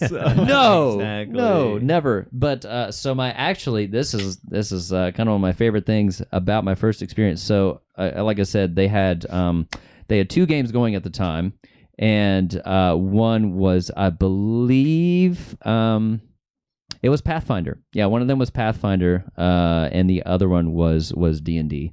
And so I can't remember. This would have been maybe 3rd edition at the time. That sounds maybe about right. I think it was 3rd. Yeah. Yeah, Pathfinder had come out not too long before that, before I started playing. I'm fairly certain 3rd and Pathfinder coexist with each other. I have to look it back up. Yeah, because I know Pathfinder's regarded as 3.5. Yeah. So basically, so we had that one Pathfinder. We had the Pathfinder game was I played some kind of martial character, and the other one was actually everyone else was playing as themselves, just in another kind of in a shadow, kind of a shadow mirror universe to ours, and so like in modern times as well, or in the modern time. okay. Yeah, so just like if this is vanilla Earth, this was maybe like chocolate Earth. Yeah. And chocolate yeah, fan. apparently Chocolate Earth had a lot of undead, a lot of zombies. When you described it as Vanilla Earth and Chocolate Earth, I was gonna make a joke, but I'm not gonna make it. No, don't do that. I'm just gonna Nice. skip it. Oh, okay. We put Quentin I off the bleeped that podcast. word. Yeah, I know. Quentin's not here. So. Yeah, Quint's not here. I bleeped that word. They don't know what kind of joke I was gonna Can't make. make those jokes. The audience we've doesn't never know. had anyone but white people on this podcast. You can't make those jokes. You're right. All right? Actually, let's not Wait make until we convince someone. And we're back. And we're back, everybody. Please continue, my friend. Yeah, Yeah. please keep going. Continue our civilized discussion. Yeah. But yeah, my very first experience was as playing as myself, and essentially the scenario that my very first Dungeons and Dragons experience ever was me playing with all of my friends all of us were playing as ourselves. And literally the scenarios, we were all sitting at that same table, just so it was like, this was like, I didn't realize it was the most meta thing ever. Sounds that I was very my meta, first yeah. D&D experience. So my buddy Dave, who was the DM at the time running it for us, he's like, all right, guys, so Luke, you're sitting at the table with everyone, and here's what happens. I need you to roll me I'm pretty sure it was like a dex save or something like that. And I roll it, and I think I rolled like a nat 1 or something like that. And and of course, what happened was I failed my save, and one of the very first things that happened, or the first thing that happened in that session, was like this object comes through the little glass door in the house and knocks me out cold. So my first ever, and it's still to this day one of my absolute favorite sessions I've ever had. That was the only roll I made the whole session. Was that dex save, because the rest of it I was unconscious. And so it became everybody else's prime objective was to knock you out. Yeah, no. Oh. That was Dave's objective, the DM, and he succeeded mightily. Clearly. But everybody else suddenly was like, oh my gosh, guys, Luke is out cold. We can't. We have to get to Luke. Blah, blah, blah, blah. So like everyone's mission became me. So even Right out though the gate. I didn't make any rolls, I was the center of that session. That's so. And it funny. was How so long was this session? it was probably a couple hours. Yeah. You just sat there unconscious? Yeah. Wow, dang. Oh my Shoot. goodness. Yeah. So I seem like a really nice DM by You comparison. seem way nice. What a cruel DM. Yeah. Luke's Anytime I got dead. knocked, I've gotten back up in 3 seconds. Yeah. It's very It's funny so because funny. players getting knocked down is like a rite of passage. Yeah. And we have one player Yeah. who's never been Very knocked proud down. that he hasn't been, and I'm like, that's because you run away. He's playing a stealth character, and he's playing Sure. a stealth ranger in particular, so he's Yeah. far away from his enemies. And he is also very good about like making good decisions to keep himself out of danger. Oh, okay, right. We have another player, and she's proud of not being knocked down because her rolls are always so stupid high. Oh, as she DM has the gift. Yeah, she has the gift. And at one point, I had this character, it seemed like he had pulled all of the players into a dark dimension where an evil monster was running at them. And then I told them all to make an attack roll. And they all start to make their attack roll, except for one player. And this one player goes, I do nothing. And I was like, oh, that's really clever, because it's not a monster running at you. I didn't say it, but it was very clever. And it was like, what it was is every player was seeing a monster and attacking another player. Oh, He was so smart. He didn't roll an attack. He got hit, and the person he was attacking, because the person he attacked was rolled on him. So he gets hit in the head with a mace. The player who has the super high rolls, she rolls really high and just strips all of the health off of our ranger down to like 2. So close to knocking him. And Ty over here is the one who hits that player, and he rolls a crit and rolls his damage dice super, super, super high, and in one hit knocks her flat to the ground. And she's just like, She'd never been what knocked happened? before. She never knocked her out before. She was just like, what happened? And I'm like, you got knocked down. Welcome to D&D. This is the 18th Yeah. session. Welcome. You're finally one of us. Yeah. Here you are now. It was so funny. Yeah. So what was it? It took me 3 minutes to get knocked down. Very I different did as a trajectories Dungeons here. and Dragons player. There. So What attracted you to D&D? Like, so your buddy's like, come play D&D. What are you just doing for his sake? I guess in a way, kind of, because actually it was my buddy Josh, who is again a fellow musician. Yeah. And it was just kind of like, these were people that I just really enjoyed hanging out with. Oh, okay. I felt like really I just felt like myself around them, like Yeah. more than most other times. And so I was like, oh yeah, like whatever you guys are, I don't care if it's a More the social aspect of the game exactly. itself. Yeah, it was basically like, sense. okay, it felt like going to play board games. You know, it just Right. felt the same as that. I was like, oh, I just want to spend more time with these people. You know. So that got you there. What made you keep going back to D&D? I think we played with more than those guys. Right, yeah. And we might be picking up on a theme, given that I remember the original Teenage Mutant Ninja Turtles and being an avid Demon Souls player. Apparently, I just like to be punished. You just like the... Well, you got knocked out in your first game. In like literally 2 minutes. Got him. Right. Yeah, I was like, Dave the DM didn't realize that was my kryptonite. Yeah, I was like, I think he just read the room. He was like, oh, I know what Luke wants. Yeah, right. He wants someone to hurt. He wants to get obliterated. Did you mention? Yeah, I played Teenage Mutant Ninja Turtles as you're walking in. Oh, okay. If he knew that. If he knew that. Well, then you're not allowed to play. That's so funny. Knocked out. That's so funny. What's funny is you like the rest of us who play D&D, you started with video games. I did. Absolutely. And Absolutely. One of the things I wanted to talk about when we were talking about D&D is how it has kind of affected video games. I'm curious about and that. the perceived like impact on it. And we worked our way backward. We all started with like Final Fantasy, which has the hit points and a lot of similar stats and stuff clearly pulled from D&D. Early RPGs were right, from and the materia had similar slots, classes, much like spells have slots. Exactly. Yeah. And that was our first experience, and then we work our way back to Dungeons and Dragons.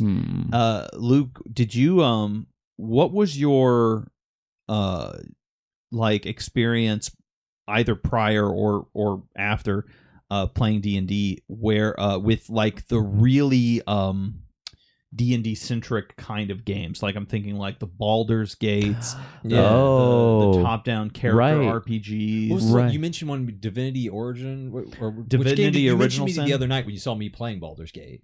Yes, I did. I have played a teeny bit of Divinity, but this was really recent. Pillars of Eternity. Pillars of Eternity is another good one. Yeah, like those were the kinds of games when I first started playing D&D that I was like, oh, those games. Titan's Quest is a kind of like that, where I was like, oh, this is those games are directly attempting to emulate D&D. Oh, sure, absolutely. Whereas Final Fantasy or Dragon Quest or something is taking mechanical things from D&D, trying to evolve it into ultimately doing something very different. Those feel much more like a solo journey or a story that you're experiencing, like Dragon Age. That kind of thing. Very much that tack. Hack and slash, and then they bring games like to bring elements of role playing games like D&D. Yeah. Really, D&D is the correct term of a role-playing game. Yes. You play the role of a character. You take a role of a character and you play it out. And I know, like, it's so funny. I'm gonna go into real quick what I know about like the history of D&D. Yeah. Games like that is it comes from naval military warfare. Which is very funny. So there were fact check him. It was how do you this is so basically there were other kinds of games that were just more like telling a story, and when they were looking for ways of putting like stats to it that you could manipulate, like how do I handle it when I try to stab you? Do I just say you got stabbed, or like we need a system for this? Right. In naval military exercises, which were just not ones that actually played out, but just ones on paper. They had Battleship. Yeah, kind of. They had a system known as that they called hit points, and hit points were the number of 35 millimeter shells that a naval vessel could withstand before sinking. Interesting. And so the hit points of everything that has ever lived are less than 1. That was I stole that from a very funny comedian named Brian David Gilbert. Oh my gosh, that's such a great joke. But they took that idea and they were like, okay, well, what if we, instead of 35 millimeter shells, what if hit points is the number of times I can hit you with my sword? Yeah. And that was how tabletop RPGs got started. And that it's incredible to me that in our modern day and age, even very far removed from RPGs, the term hit points is still around. It is. It's yeah. in everything. It's in games. It's ubiquitous. It's video ubiquitous. games, Yeah. And it all comes from these war games exercises that were eventually adapted into tabletop games. Wow. Yeah, that's like learning that the organization that developed the internet as we know it also developed Agent Orange. Oh, right. Yeah, You're like, that is true. not great. Oh, wow. Yeah. Not great. Not the best. Every time I type in www, I have to think of napalm now. That's So- so funny. Oh, man. But to bring it back around bring it back to to Cheery, you and what you yeah. were talking about, did you, before you played D&D, did you have a lot of experience with those kind of very D&D focused RPGs, or is that something you got into later with things like Divinity? Right. Yeah, and now that I'm thinking back on it, yeah, I didn't get too ensconced in those types of games before D&D. I do remember, and I think it was, we're going back to the Sega Channel here, reaching way back, but I could never tell you the name of the game. Or any very sparse details about it, but except that they had the sprites, the little avatars had really cool jumping motions. Like everyone would just like, much like Teenage Mutant Ninja Turtles, like they just flipped. Everything they did was this awesome looking flip. Yeah. I was like, oh wow, I want to be like these guys. Yeah. And which game is it? You don't remember the name? I don't remember anything about it. I remember the environments looked really cool, and you were like the treasure was just the right kind of shiny, you know, and like You're when kind you of describing like early Phantasy Star games. yeah, You said on Sega. on Sega, yeah, Could be early like Phantasy Star. yeah, because I'm The remembering animations were really like they stood out and stuff. right. Somebody probably flipped at some point. So like right. there was a You might have just connected a Maybe I synapse did. for I'm me gonna that's been dormant all this time. At some point in the future, I'm going to show you Phantasy Star, and you're like, there it is. I know, and I'm just gonna I'm not gonna be ready for it. I'm gonna have a No. Final Fantasy VII moment. No, Losing Aerith all over again. But spoilers. Aerith. Sorry, Aerith. Yeah. So you put the connection between Final Fantasy VII and Dungeons and Dragons. What Yes. was that like? Oh man. What relationship do you see between them? I guess. Oh right. So I guess the most powerful relationship I see between those is, to me, Dungeons and Dragons is. I was actually just talking with Ethan earlier today about like especially newer players and probably for good reason because Dungeons and Dragons used to be this. It is the war between the numbers. Which, first edition Dungeons and Dragons was a slasher. You literally, because you went into a dungeon and then the DM just threw all this swarm and horde of enemies at you, and the only thing you did was it was a roll slasher. Yeah. Instead of role player. And so to me, Dungeons and Dragons is much more about the intricacies of the relationships between people. And it's about, as I tell a lot of people, so much of it, like Dungeons and Dragons, is two things to me. It's improv and it's storytelling, and specifically group storytelling. Yeah. So it's this really unique experience that is very rarely replicated in any other environment, and which I think is why it's so special. But so the storytelling part of it, I think, is really the connection that it shares with Final Fantasy VII for me. Yeah. Because when I played that game, of course, which would be pretty much a decade before I even thought of Dungeons and Dragons, in any serious regard, FF7 was just this immaculate story, and it was.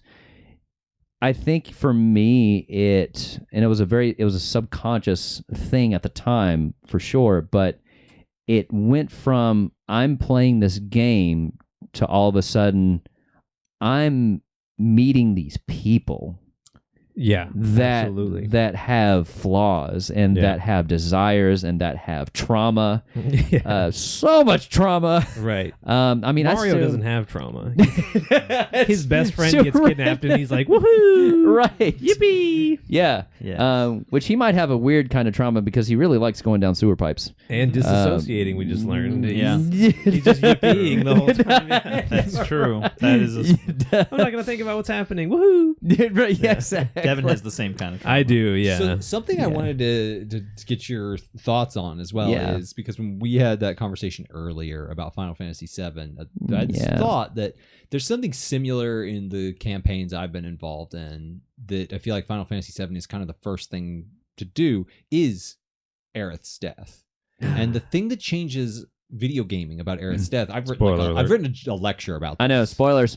Is that if you rewind to Final Fantasy IV, it's the first game where it's the first Final Fantasy game where there's a serious romance that plays out. It's the first Final Fantasy game where a party member dies. Yeah.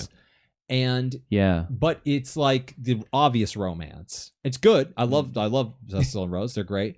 And then it's established before the story started. Yeah, and it's the obvious death. It's the old man who's the old guy. Who's kid. Yeah. He's great. Tell him is a great character. He has a really dope scene where he goes out, but every other character who dies shows back up at the end, so it's not too sad, right? And you get to Final Fantasy VII, and Aerith dies, and the players are all like, well, wait a minute, how do you get Aerith back on the team? Yeah, here's a Phoenix down. For it. Here's a Phoenix down. It's no, you process grief. That's what you do. Right. And in D&D, when it's being played right, it is fun. It is very silly. We've talked about leaning into the bit a lot.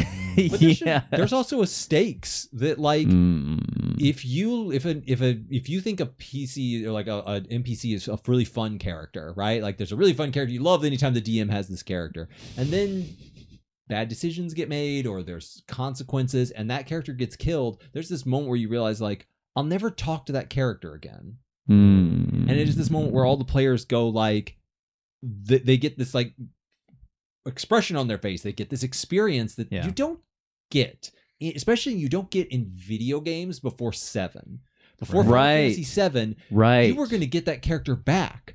If a character died, it was the character who was supposed to. It's a weird way to put it, but totally. But have you ever played or you Snatcher? Didn't know them or anything? Yeah. But it was.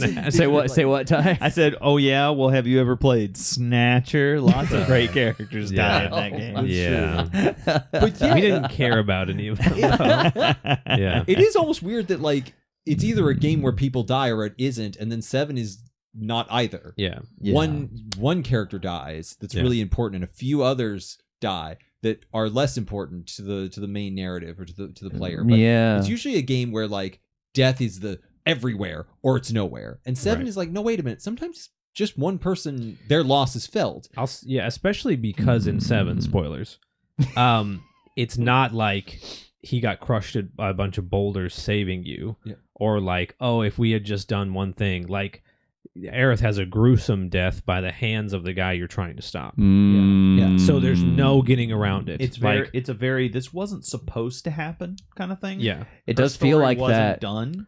It does feel like that. Well, and it was someone's choice that she died, and you have to live with that. You can't just be oh, he pushed me out of the way, and then the car hit him. He sacrificed himself for me, which I'm not saying that's better. It's just that it's sort of passing the torch. Aerith had all this potential. She was a good person. She deserved to live. And then the guy that you are trying to stop, you didn't stop him. He got away with it. Very similar to D&D in the sense of it feels like Aerith just rolled bad. She was trying to do the right thing. She had a plan and it was going to work. And she rolled bad. Yeah. And the thing about D&D is that the bad rolls have to make the game better. Yeah. Yes. A bad DM goes, you rolled bad, now you don't get to play. A good DM goes, you rolled bad, and now something interesting happens. Yes. Maybe it's something bad. Maybe it's something tragic. Maybe it is, you don't get to play, but you become the center of attention for the party. Maybe it is, everyone tries to save you for the rest of the night, right? Which was what happened in my very first D&D session. That's what happened. It made it to me. It's funny because it made it more interesting. Yes. So I wanted to get your opinion about how you feel D&D's nature to stakes are when it comes to stakes in the D&D. I'm curious about that too. We're a good cell signal bar of D&D experience. You guys have a little less than Ethan. You have less than Luke. You have the most, and we've never played. So I'm curious. Oh my gosh, I didn't. Oh wow, you've never even played. So I am curious about that too. What relationship I'm just going to say Ethan's question again. What relationship do stakes have in. Oh man! And side note, as you talk about it, how do you create that when you're sitting in a room full of goofballs? That's the part. If I was sitting next to these guys and they were trying to make me emotional, I'd be like, "Shut up! Like, what are you talking about? You forgot to trim your beard. Let's move on." Yeah, right. No, I think that's a profound question, because whenever I think about stakes in Dungeons and Dragons, I think about I automatically go to what's important to me. You know, what do I actually care about? You know, and it's obviously it's different for different people, but at the same time, even though people have their really particular things that they care more or less about, there is this common human experience. Yeah. That we all very much share. You know, if so, like, just to pull a random example, like all of us, unless we're complete psychopaths. Quentin. Yeah, Not here. right. Yeah, there's a reason he's not here. Not here. Yeah. All of us, when we even hear, we don't even have to see a picture. When we hear of some child in a third world country whose legs have been turned to shrapnel because of bombs that some a-hole. I edited. Yeah, you're making my job easier. Yeah, some a-hole in some 3-piece suit decided that he was his agenda was more important than that child's well-being. Right. All of us, not only do we feel disgusted, we feel like some horrible transgression against the universe has been carried out. Right. And so you don't disagree with him. You're like, you know better. Like, yeah. If you exist on this planet, you know better. Yeah. Right. Exactly. It's not a matter of opinion. It's like, no. It's not like, well, we kind of see differently. No, you knew better. Yeah. Exactly. Yeah. Exactly. So, when it comes to stakes for me, I think Dungeons and Dragons has such overwhelming potential to tap into that common, I would dare say, like, trauma response. That all of us share to a certain extent. And, you know, actually when Ethan was talking about, you know, that one NPC that everyone just seemingly they're a likable guy or a gal, right. or likable them. And, they, you know, it's kind of the joke for me internally, like, oh, well, if the DM introduces a character that everybody likes, you better watch out. They're gonna die. For me, as far as stakes, I think, I'm really just like processing this as I'm sure, because it's such a great question, and I want to give it my best shot, but, when it comes to stakes for me, it's this matter of how can we or what can we do at a ground level to tap into this even like primordial thing inside of our souls that makes us go, oh man, that's never the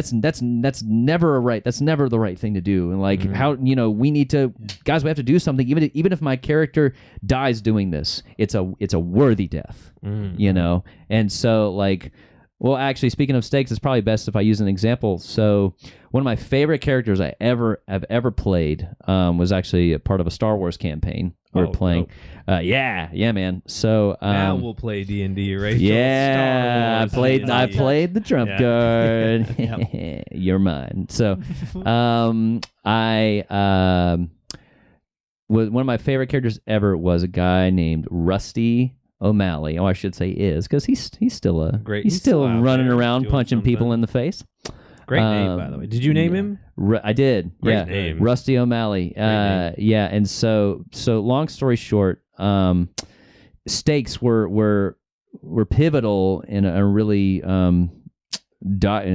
like even macabre sense for him, because his backstory is that he essentially lost his family. He lost his wife and his daughter in his backstory, and so he just becomes this soldier of fortune. Like, someone is going to pay, and the payment is going to be their face on my fist. Right.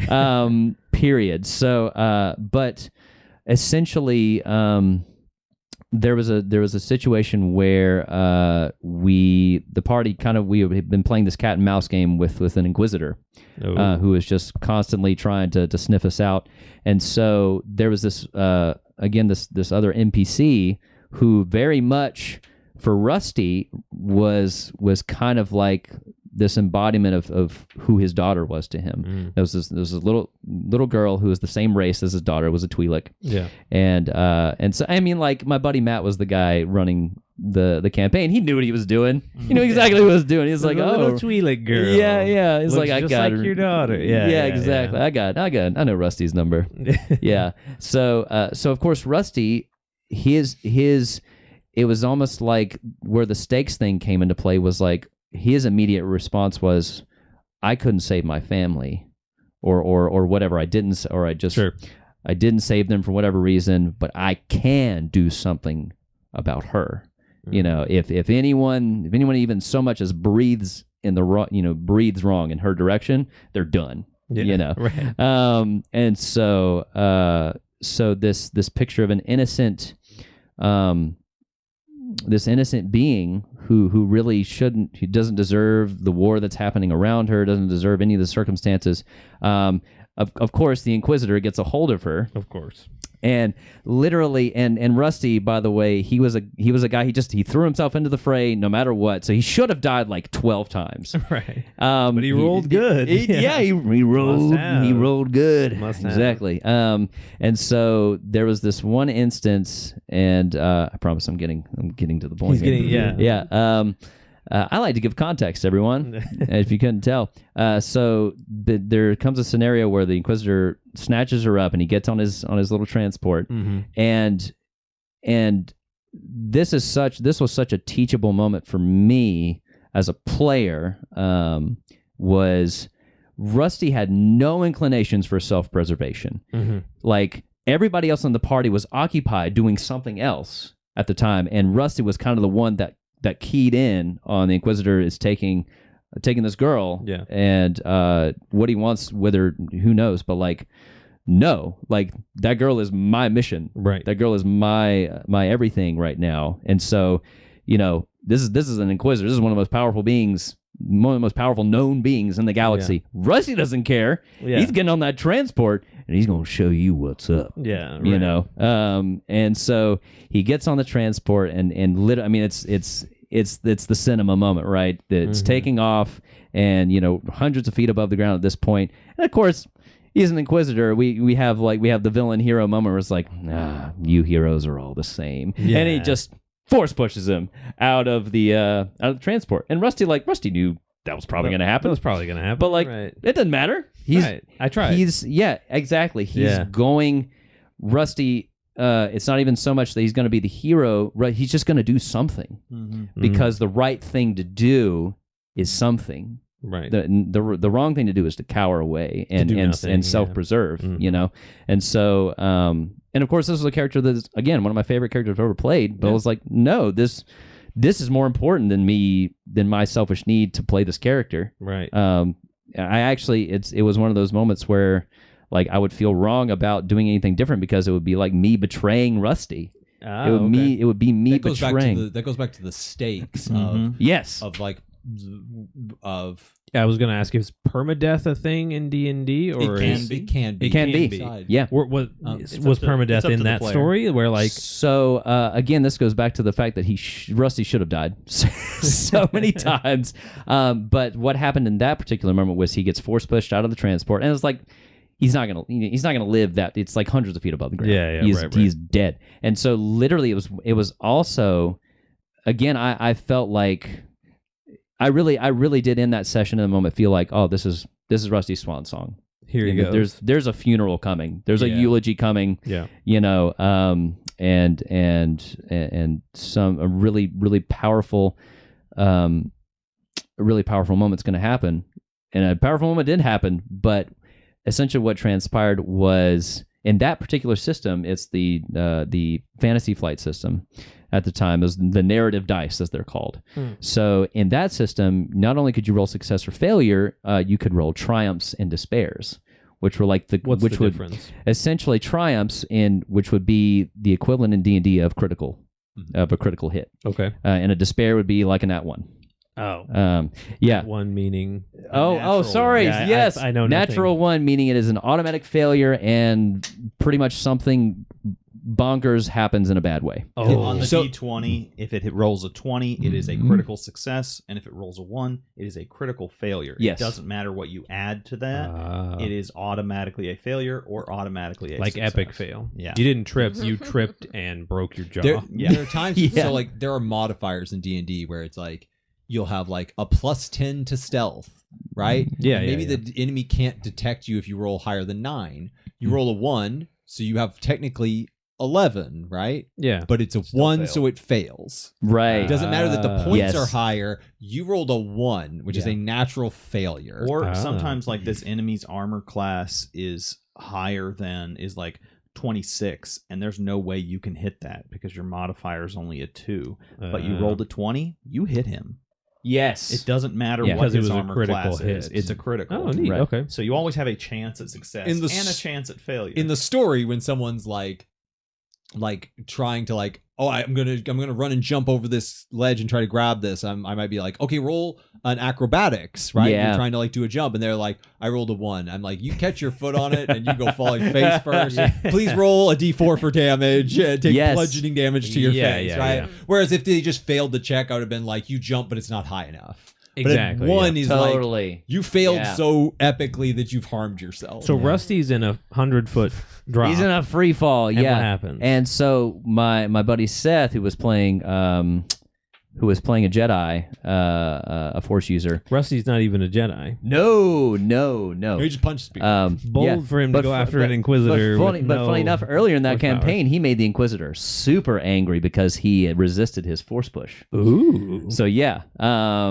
and of course, that doesn't happen. Nobody No. resists You me. can't do that. Yeah, and Got in a deep squat. Exactly. Yeah, just, Exactly. So, so Rusty's in a free fall, and of course, I'm just expecting. Okay, he's done. I'm already like building a new character in my head, and my buddy Seth, he was actually trying to force. He was trying to move objects. Slow your. Yeah, he was trying to move. He was trying to grab hold of the ship with the force to keep it from getting out of atmosphere. Getting away, sure. And so he fails that roll, but my buddy Seth had rolled a triumph, which in that system, even if you fail like what you were trying to do, if you roll a triumph, it means something else happens that is, in the language of that game, an encounter-changing scenario. Okay. Or an encounter-changing event. Positive. If it's a triumph. Right. Exactly. So like you failed. Yeah. Like in that sense, you failed it, and your arm broke. That doesn't make any sense. Exactly. That's not a triumph. Like, so he fails to move the ship, but something else really great can happen, not related to that. Right. Kind of thing, which is, I love that about that system, actually. Oh, yeah. It's an incredible strength of the narrative dice system. And I try to work that into my campaign. Yeah. Yeah, absolutely. I do that. Like, yeah. if someone rolls a nat 20 on a roll that is impossible, I give them something else. Yeah. Oh, okay. So it's like, that wasn't a possible thing, so even a critical success can't do an impossible thing. Right. But you rolled so high, I want to reward you. Absolutely. So what happened in that sense was, I still remember the moment so vividly. Seth was like, I try to move it, and Matt goes, oh, you failed. So the ship is just still getting away. And my buddy Seth, he was just kind of like, well, dang, what can I... The ship's getting away. That's like the only thing I wanted to do. There's nothing else that could possibly, and like the whole table was kind of quiet. And my buddy Matt, who was the DM, he goes, "You could save Rusty." And so it became this, and of course, like as soon as Matt said that, Seth was like, "Oh, yeah, of course I saved Rusty. Right. Like, why would I not do that? So funny. Why would I not? Are you allowed do to talk during other people's turns? Like, is that a thing? Yeah. Oh, absolutely. So you could be like, bro, I'm in free fall. Right, 100 feet over the ground. I know, and so something. I guess in that moment, something told me not to like self-preserve. Oh, okay. Something was like, Sure. oh, I'll just let Seth Sure. have the volition, have the free will to like do with his role what he wants to. And it was literally our DM Matt who was like, I mean, Rusty's falling to his death. And of course it was one of the moments where the whole idea of stakes and what that really translates to in the moment. And it was one of those. I think there were a lot of turning points for us players and us as storytellers in that campaign. And I think that really was one of the key ones where it was like, oh, yeah, like if Seth hadn't, hadn't saved me, like that's a character lost. That's Right. Yeah. and, that's a really Big change to the important story, yeah. that's a really Yeah. important It also- person we've lost. It also means that when Rusty gets saved, something was saved. Yes. Because like in a video game when we're playing, Monster Hunter, right? And like someone's like about to get knocked down and you jump in and block the monster, you saved an extra life. Your right? money at the end of the quest. And if you can restart the game, what have you saved? Like as much as I love Baldur's Gate, like you can lose characters from bad decisions or bad rolls. And Sure. it's really impactful, but you can hit reset, Close start over. game. Yeah. But if Rusty falls Not to in his honor death, mode. if Rusty falls to his death, you can't start the campaign over again as Rusty. No. Yeah. Like because you've added that narrative weight to like the character will die if he falls this far, then it means that like this is the end of that character's story if he falls that far. Yeah. So when he gets caught by the Jedi, it's not a moment where like in any other video game you can see a character falling and a Jedi catches them and it's cool. It's great. Fallen Order has that in it, Sure. and Jedi Survivor. But here, like the table probably erupts when that happens because Yeah. everyone is bracing for the end of this character. Mhm. Everyone knows the stakes. And Yeah. D&D players, despite the fact that like it is a game where you can do anything, the one thing they almost never do is pick up the character who's died. They almost always let if the character died, they're like, well, that's the end of that character's story, and they start something else. So like it does have weight. Sometimes you'll play a character and you just keep playing them until they die. And so when a character is falling to their death, man, catching them in that scenario is way different. It hits the crowd differently. It hits the bystanders and the observers differently than it would if it was like a cutscene in a video game where you hold down triangle to catch a character. Might seem like kind of a And it was all because of a random dice roll. Yeah. It just happened. Seth just happened to roll a really unlikely result, which was the triumph. which It's was a as triumph. likely as Yeah. losing. Yeah. Yeah. That seems like, from an outsider, that seems like a big key to Dungeons and Dragons is the roll, because then you don't feel like it was a moment that had to happen because a person decided it had to happen. Right. It adds in that fact of like real life where like, when I went outside and like something happened, yeah. nobody planned for that to happen. It just happened. Randomness. And I think the dice roll seems like the nerve center of it. So this might be kind of a noobish question.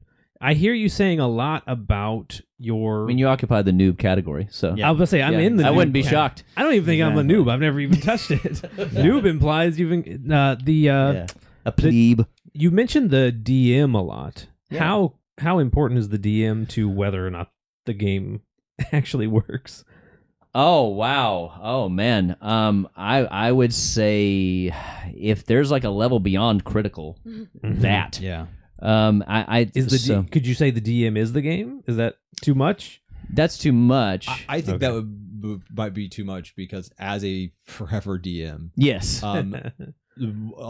There is this element of like the players have more control than they think they do. Fair. Yes, they But have that- way more control than they think they do. I agree with you when you said like as much as critical can be critical, a bad DM can ruin it for you. Yes. But like if the players aren't cooperating with the DM, it can be. But see, just as bad. I'm going to get all philosophical on you Oh, now. okay. Let's get existential. The players are part of the experience, but it sounds like the DM is the game, though.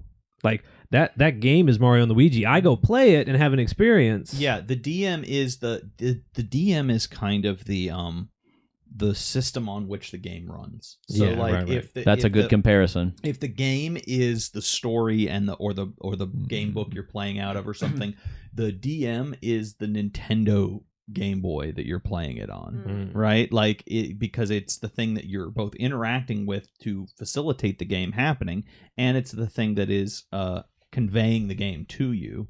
And so the DM is the medium on which the game takes place. And so like that's why like the game obviously can't happen without a DM and at least one player.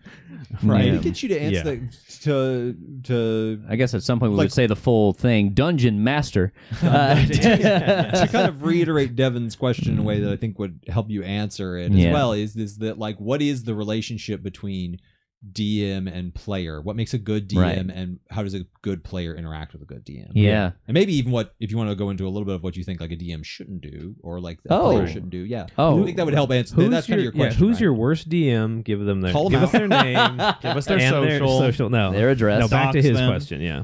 Yeah. I actually, as far as the relationship between the Dungeon Master and the players, just to stick with the theme of the video game analogies here. Yeah. I know I'm just This is a video game I'm trying to lean into the gag here. So when and I wouldn't have thought about it this way until like one of you guys made the comparison otherwise. But so when I think of, so again, going back to what is Dungeons and Dragons, it's at its very core, it is storytelling, but more specifically storytelling as a group. Right. So like the Dungeon Master, in a sense, like kind of like the way I wouldn't have thought about it this way until just this moment, but like, so Dungeons and Dragons is this unique thing where the game is being played as you're developing it. Right. So it's think not of set in stone and you follow it. exactly. It's forming in front of you. So like if there's any translation to the video game world, think if you were a player and you were playing some game on a console, if somehow you were like Neuralinked to the game devs as they were like putting in the inputs of like, okay, then this monster is going to come out here, you as the player would you would have the power to shape what happens as that monster comes out. Like, oh, well, that monster comes out, well, I materialize my Vorpal sword, Right. and then you would go back and forth as the player essentially becomes one of the game developers, Right. just by default, because they're a witness, not just an observer, but they're an input source as the game's being developed. You're actively modding the game as you go Yeah. along. Yeah. Exactly. So that would be like the closest thing possible in the video game realm. Me and you had an interesting experience playing the other night. We did a one shot the other night. Yeah, we did. And we had so much fun. Ty did his first time DMing. Oh. And it was incredible. It was Oh incredible. man, it was so great. He And did so good? Ty had this great idea is that like there's a group of detectives investigating this boat. And there's a group of thieves trying to rob the boat. Yes. They both don't know about each other. The detectives aren't investigating the thieves. And the thieves don't know about the detectives. They're just coincidentally going toward the same target. Yeah. And Luke, he has this great idea. His character is based on the Pink Panther, and so his character is very Crusoe, right? He's and because he's convinced that there are thieves here. I'm the greatest detective. Inspector Clouseau from Yes. the Pink Clouseau, Panther. yeah, okay. I'm a fan. I'm the greatest detective in the past 3 towns I have been to. Yeah, and it's also great because he broke every rule. He played a wizard with low intelligence. Yeah. I played dumb wizard. great. It was hilarious. so Dumb great. wizard. He played bad stats and was outperforming everyone, Oh. which is one of the magics of D&D. Yeah, right. But he's sticking notes to everything to try and intimidate criminals that he doesn't know are there because his doesn't intelligence know. stat is low. Right. And someone shows our characters, one of the dot guards, shows our characters who are in disguise. The thief party. I'm playing on the thief party. The Oh. notes. And I have in this moment this idea. What if my character has been in a cat and mouse game with this idiot detective? Because my character is also an idiot. Like he's very charming, like fast talking, cutthroat. But But he's a moron. he was a moron. His intelligence is super low. Right. And so I ask Ty as the DM, I say, hey, can I roll an investigation with advantage on that note? And Ty goes, why with advantage? And I say, because my character might know the person who wrote it. You've seen this handwriting before. I've seen this handwriting before. Yeah. That was not a thing I had written for my character. It was just in that moment, it felt right. And Ty gets a big smile. He goes, yeah, absolutely. Roll with advantage. My character has a -2 investigation because he's an idiot. He's Right? an idiot. 19. Yeah. A 19 on the Which is an roll. incredible Which is roll, an especially incredible. with that Magnum Because it's a -2. 20-sided die. Yeah, it's a 20-sided die. Exactly. The bard I was playing, even if they have like a minus, they get to add a few points. So Yeah. technically Yeah. it was a +2, which means I rolled a 16 and got 17, 18, Sure. right? I think it was an 18.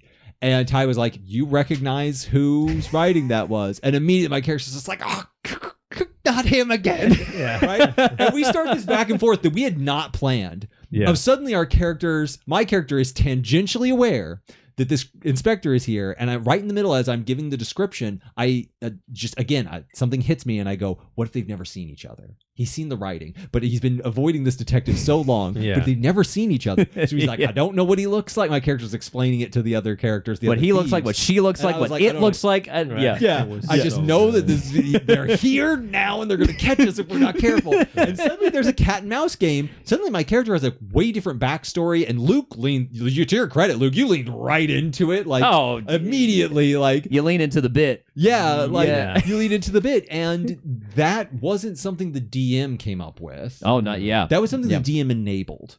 The DM was like, you have an idea to connect these stories to do something fun. Yeah, go for it. Go for it with advantage, right? Gotcha. Like, and so the players are. So the DM has to be open to that. They can't be rigid. DM should, If I come up with like a DM story should, and then I'm like, all right, let's do this, and then Luke starts going like, oh well, I actually do this, and I go, no, it's not in my story, and I just cut you off. That's a bad DM, right? Like, that would be considered not a great DM move. I think you're hitting on the biggest difference between Dungeons and Dragons and like a video game. Yeah, and that is that Dungeons and Dragons is fluid, and no matter even a great game like Baldur's Gate or something that tries to give all your choices like some response, it's all fixed. That's kind of a show. Like, you know, it's still linear. There's still a limited number of things that can happen. It's interesting you mentioned that because I learned, you're absolutely right. And I think the great example of it is when you run into Astarion, if you're playing an origin character, like an original character, not the Dark Urge or one of the other characters,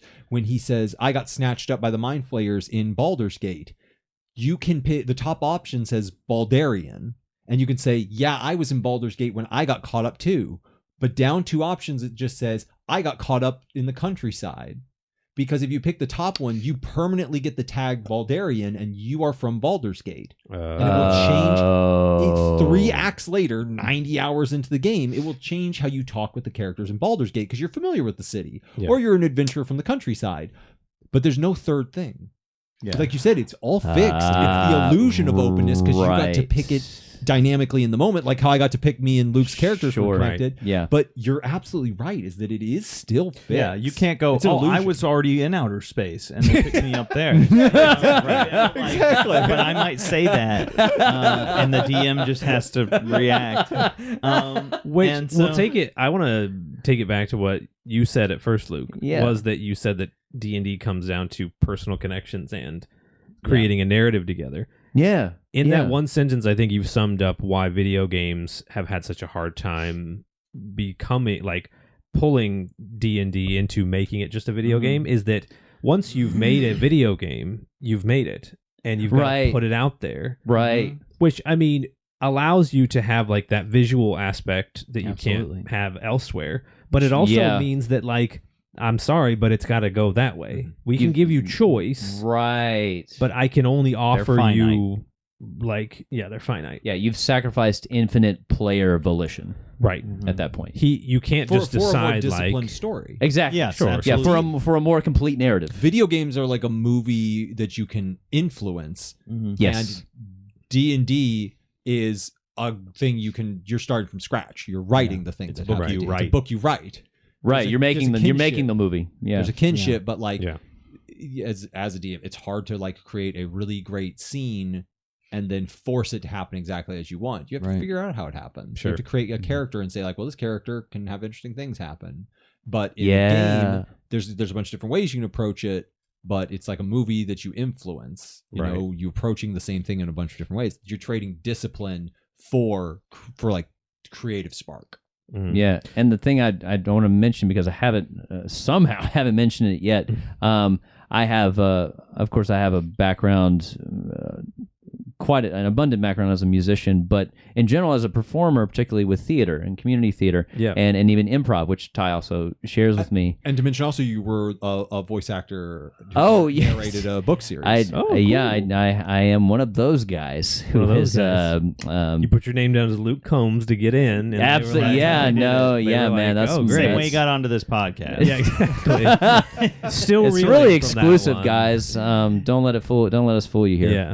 But no, the thing I want to make sure I mention is improvisational storytelling is very much like, I would dare say, even the heart of what Dungeons and Dragons is. Yeah. And when it's, especially when it's at its best. Yeah. The campaigns, even the one shots that you remember, or just the moments that you remember the most, are because it's improvisational. It's okay, well, I just decided to do this. And it could throw a wrench in absolutely everything the Dungeon Master had planned. Yeah, forever. But it like, okay, all right, so you do that, then this happens. And then now we're in a spiral of, all right, we have no idea where the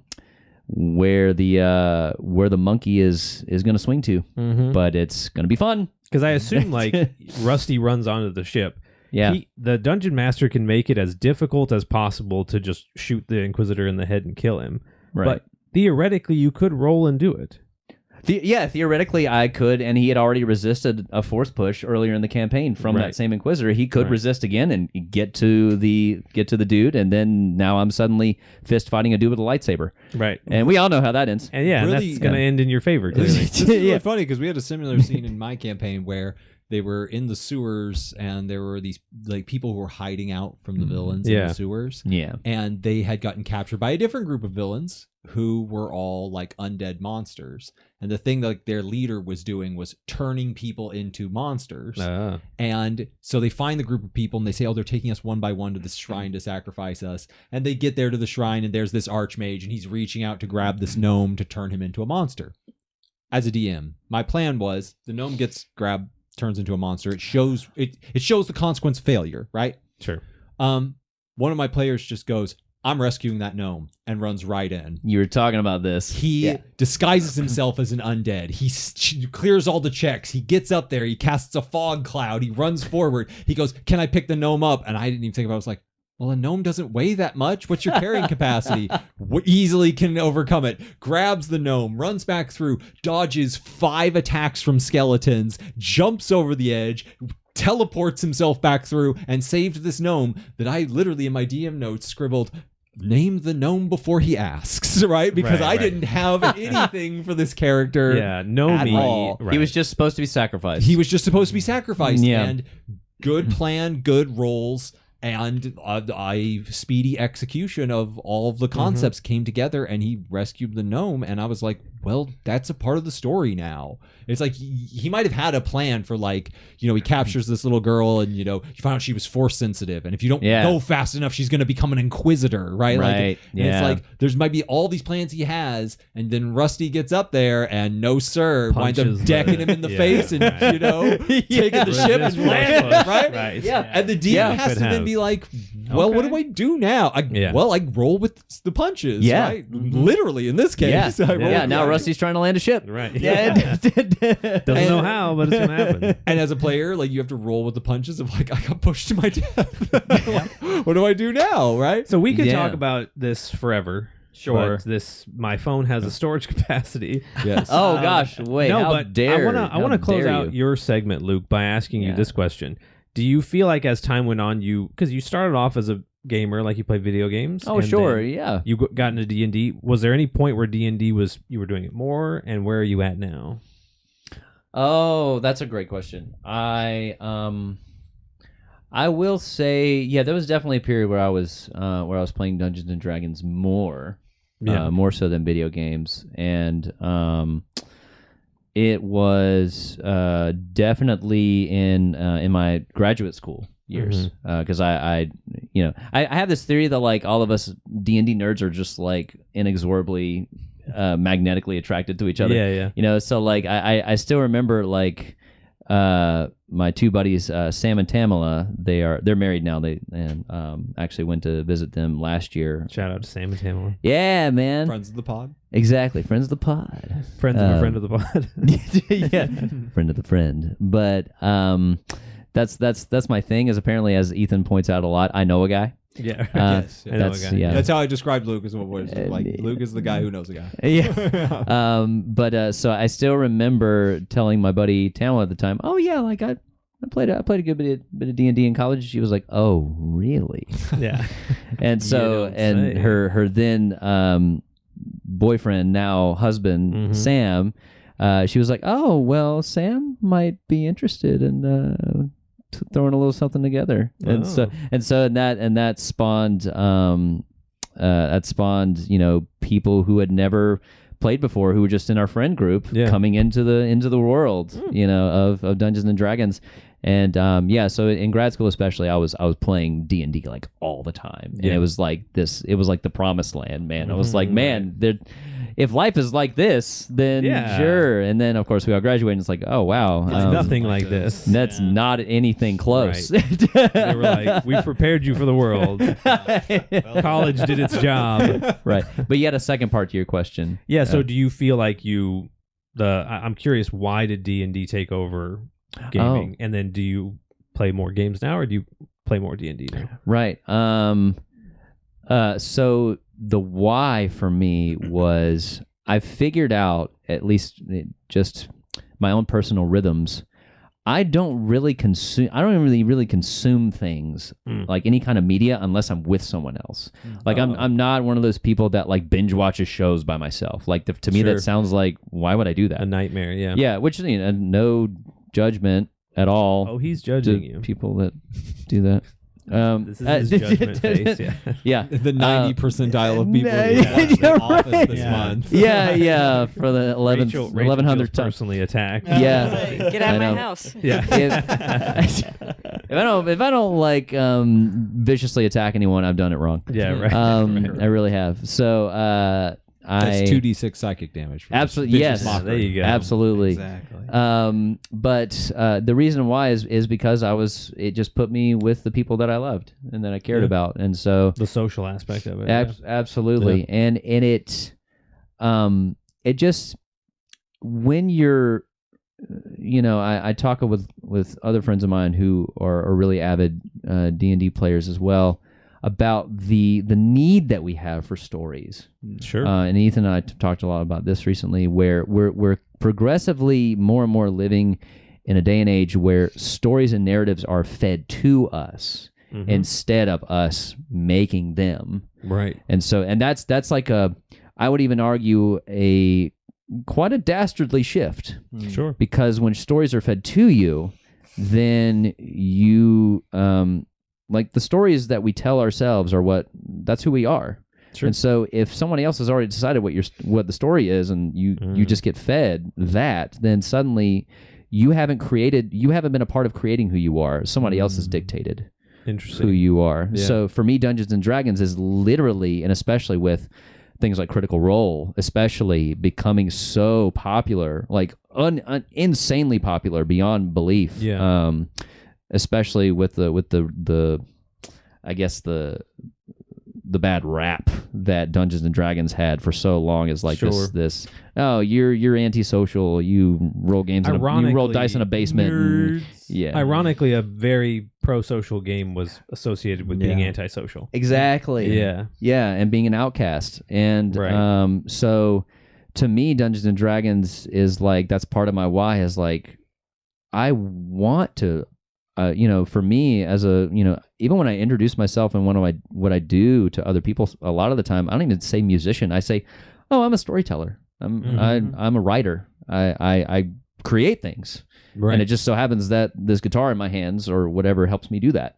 Right. So Dungeons and Dragons, to me, that's a big part of my why, is like, no, I want to live a life where I get to have a say in the stories that I tell. Yeah. And I want to create those stories with other people so that we can find out more about who we are, who each other are, and what our different strengths and weaknesses and talents and flaws and and what meaning that has as a community. And so that was a bit like Dungeons and Dragons is one of those things that just like it just hit all the check boxes and more of like, oh yeah, I just want as much of this in my life as I can possibly get. And it's, I get to be with the people I love and care about. On top of that, it's like, yeah, there's no way I could say no. Right.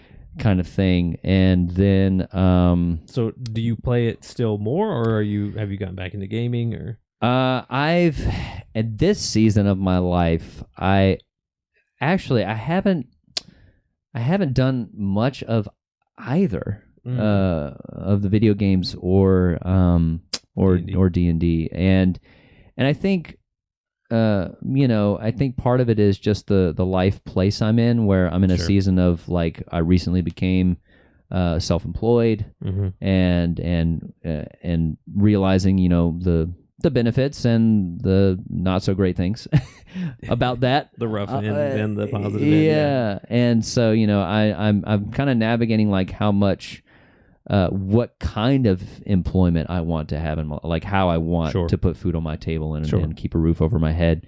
And it's been this, again, on its own, it's been this wild and amazing journey to like search within myself. Yeah. In a lot of ways of like, oh, okay, how do I, this is like, it feels like a season where I'm determining my own civic responsibility. And how I'm going to be a servant to the world and provide the things that I have to provide, not for the sake of making money or whatever other metric, but for the sake of being useful. And and like, to be honest, like all the video games I grew up playing, and all the stories that were told to me, and the stories I got to create as a D&D player, and in a few instances as a dungeon master myself. Okay. Yeah. Those have very much molded kind of how I see myself using my own gifts and my own talents and even my own flaws. As a person to fit, like to be that puzzle piece that fits where I need to fit for the greatest good. Yeah. No, I don't want to do that. Just keep giving me those Mario stories. Or do that. Yeah, just do that too. Give me the basic. Yeah. Save the princess. Give me that Fortnite. Give me Yoshi, or give me death. I'm gonna go binge watch Star Trek for the 100th. Yeah.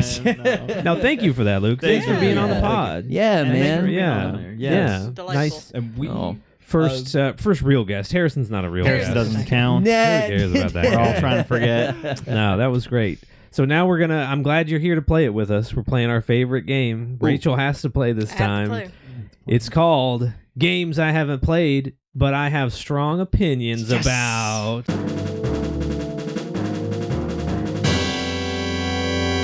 All right. We're going to start with Ty.